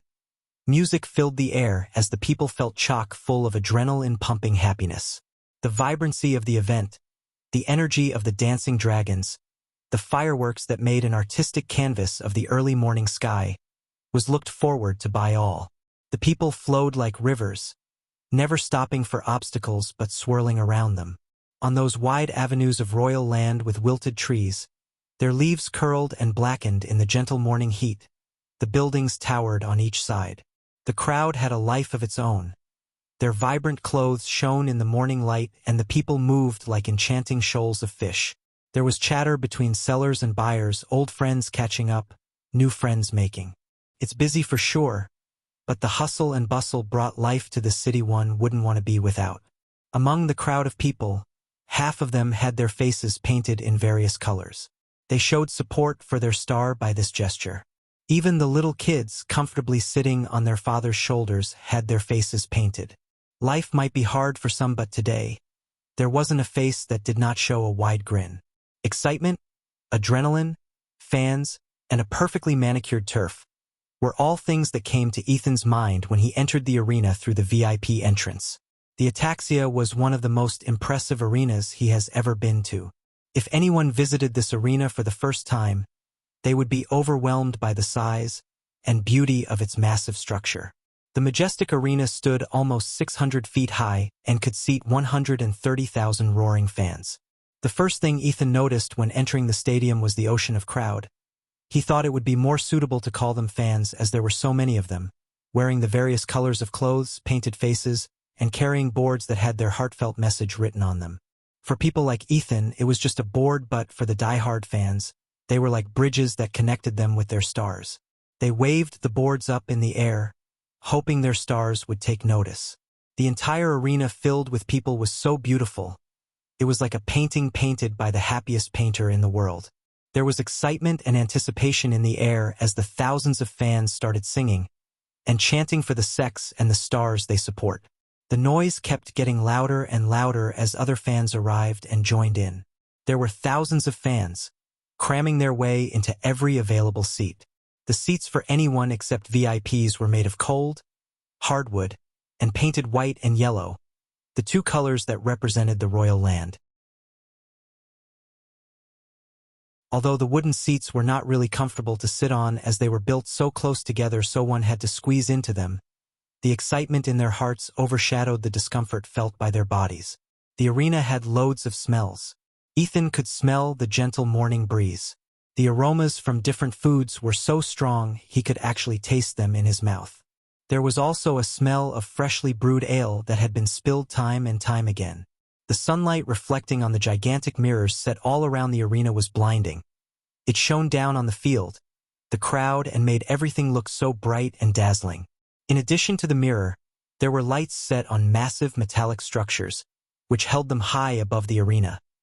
They could be seen for miles as they lit up the night sky. Below the set of lights on the west side of the arena was a scoreboard. It was magnificently lit up. At the moment, the scoreboard was empty, void of names. After looking at the accommodation for the normal people, he was glad he was able to buy VIP tickets. The VIP accommodations were located on the east side of the arena, closer to the battle area, built on an elevated stage to give them a clear view of the fights. Moreover, their seats were not wooden chairs, they were recliner cushions. On top of better seating in view, the VIP balcony also had ruby cuisine stalls set up so the VIPs could get better and tastier foods, and merchant stalls that sell opera glasses for children and for those who have problems with their eyesight. Ethan was carrying buckets of snacks which include honey popcorns, roasted chicken legs, fruit juices, and some other snacks he had never even heard of before to his neck. Yet he was being pushed by his wife who had nothing in her hands. The only thing Ethan took pleasure in was, every man in his family had the same fate as him. Walk faster, Ethan. You have glue stuck up your feet or something. For crying out loud. I'm a lord of this family and carrying all these things like a servant. Well, you were the one who said it's a waste of money to buy tickets for the servants, Diana retorted with a chuckle. Ever since she made the promise she won't cry anymore after reading the interview of Ghost, she had become the joyous person she used to be. If I knew you people would spend that money on these snacks, I would have bought tickets for everyone. At least, I would have been spared from being a mule. Ethan rolled his eyes while navigating through the seats. Stop bickering, you two. These are our seats, Imelda reminded both Diana and Ethan. She first let the kids take their seats while supervising the men to their seats. In the Winston family, after Ethan's parents and Diana, Imelda held the highest authority. All the family members looked up to her leadership when Ethan was stuck. She was a natural-born leader. Among the three Hunt sisters, Diana was the rebel. Natalia was the silent child, and Imelda was the opposite of both of them. She was a disciplined, outspoken child. More than anything in the world, she loved her sisters. That was the reason that even after running away from our continent, she refused to get married, as she had seen marriages tear apart a family. She never wanted to be put in a situation where she had to choose between her family and her sisters. To this day, Imelda never regretted her decision not to get married. Everyone in the Winston family loved and adored Imelda. The children loved just as much as they loved their mothers, or even more. Miriam, don't fight with your brother. Bernie, you take that seat over there. Uncle Fedor, don't you dare stick that gum under that chair. She was the last person to take her seat after scolding, diffusing fights, and disciplining everyone. The entire Winston family was here except for Rowena, Natalia, and her husband who refused to see their son getting beaten. What would we do without you? Diana squeezed Imelda's hand when she took her seat beside Diana. You guys will be like headless chickens without me. Imelda chuckled while playfully pinching Diana's cheeks. Suddenly Imelda's smile became a frown. You look different, Diane. Diana hoped she wouldn't notice the difference even though she deep down knew Imelda would. Diana shared everything with her two sisters, however. This time she wasn't going to. No one must know about her leaving the house to kill the Reapers. Michael met only 4 Reapers, but in reality, more than 50 Reapers had picked up the contract for his head. It was Diana who kept the Reapers from swarming Michael. Of course, she knew she couldn't keep track of every single one of them. That was why she shadowed Ghost from a distance. Even when Michael killed the 4 Reapers in a forest and killed a Reaper on his way to Royal Land, she was always there for him in case something went wrong. Seeing her son battle people ahead of his cultivation stage reminded herself of her. She was proud, but at the same time she was also worried. You know, I'm just excited to see him again. Imelda knew by him. Diane meant Ghost. Diana hid her secret life by telling Imelda the truth instead of a lie. I hope Andrews don't get on the stage with him, Imelda sighed. They spoke in whispers so the others couldn't hear them. Not that anyone could in the cheers of the fans. Where are they anyway? Imelda looked around to locate Noah and his group. With Maisie's family, I think, Diana said. Maisie's family here? Imelda grinned with excitement. Ever since she met the cute little girl, she wanted to meet her family. Do you know Maisie hates him? Suddenly Ethan came into the conversation. He emphasized the word him. The two ladies turned their heads at the same time to look at Ethan. Now that you said it, I did notice the little girl frown when something comes up about him. Boom, boom, boom. Just as Ethan was about to tell them what happened inside the Nether Realm, 3 loud bell sounds reverberated the arena. Immediately the crowd went silent. Welcome to the championship tournaments. A cheerful male voice sounded after the bell sounds. With this, the tournament has finally started. If you like this chapter, please comment, send Power Stones. If you really like this chapter and my novel, consider sending me gifts as it would motivate me to put out more chapters. Any criticism, feel free to bash me in the comments.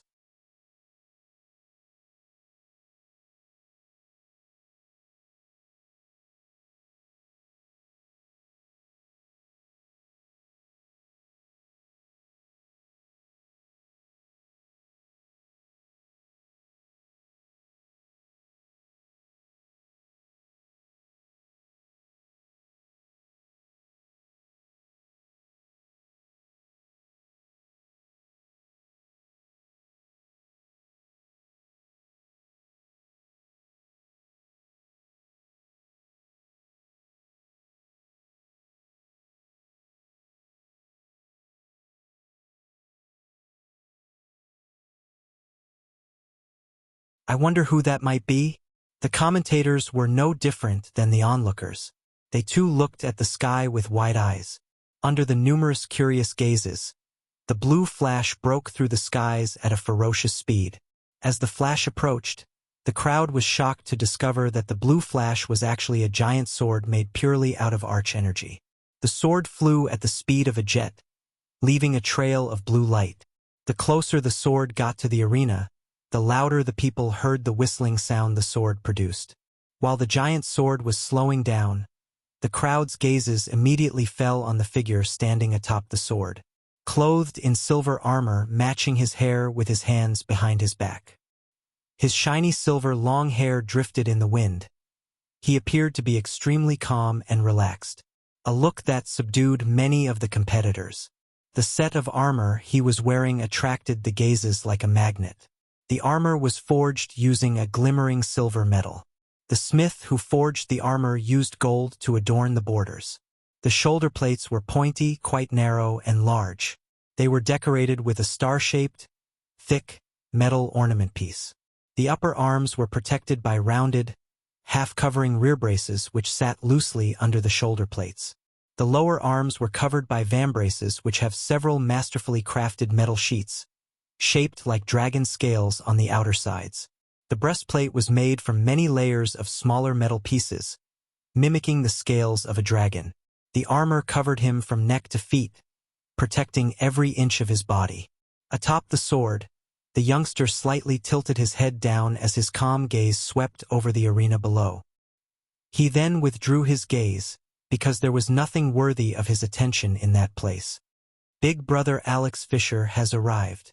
Suddenly the fans of Morningstar cried out in joy, excitement, and pride filled their eyes. If I'm right, conjuring a sword that size would require an extreme level of mastery in controlling arch energy. The level of mastery even the soul-refining stage cultivators lack, Darius said to James Hall. Alicia's eyes stared unblinkingly at Alex Fisher, who stood atop the sword while looking down at the arena. From the latter's gaze, she could see how little Alex thought of people below, or perhaps it might be a type of disregard. As annoyed as she was, she knew with his strength, he did seem to possess the right to look down on people. Based on Alex's composure alone, many could not help but admit that he was indeed a rarely seen prodigy. What do you think of Alex's cultivation level, guys? Ishihara asked while Alex was floating in the sky. Definitely higher than level 5, James Hall answered. My guess would be level 8. Darius shocked the crowd with his answer. Reaching core formation level 8 at the age of 28 was a humongous feat among humans. You always like to make a flashy appearance, don't you, Alex? While the crowd was in awe of Alex, a burst of hearty thunder-like voice suddenly rumbled from the horizon. The crowd watched as a golden ray streaked across the skies, radiating a powerful aura. The golden light broke through the skies, causing the arch energy to surge, as it finally came to float in the horizon, transforming into a huge golden spear that was 12 meters long. Atop the spear stood a figure in gold armor with blonde long hair that draped over his shoulders. A domineering aura soared into the skies as if it was a unique wild spear that towered over the land. The youngster wore extravagant golden armor. The shoulders were fairly oval, quite short and small in size, decorated with a metal dragon wing on each side, curved to the sides. The upper arms were protected by squared, half-covering rear braces which sit quite well under the shoulder plates. The lower arms were covered by vambraces which have a row of hook-like barbs attached to each outer side. The chest plate was made from one large piece of metal but crafted to mimic the appearance of muscles. The golden armor looked sturdier than the armor Alex was wearing. The crowd stared at the figure in gold standing atop the golden spear, as envious looks were revealed on many of their faces, but none of them seemed to recognize the person as they did with Alex. Who is that? He seems just as powerful as Alex Fisher. I don't know. I have never seen him before. Let's wait for the commentators. I'm sure they will know who he is. The crowd was thrown into confusion as the sound of people murmuring among themselves grew louder and louder. Aren't you going to wave at your brother Alicia? Norvin asked, looking at the youngster in the golden armor. If you like this chapter, please comment, send power stones. If you really like this chapter and my novel, consider sending me gifts as it would motivate me to put out more chapters. Any criticism, feel free to bash me in the comments. You're tuning in to the Legend of the Vagabond YouTube channel. Don't forget to subscribe and join us on this journey to catch the most captivating stories.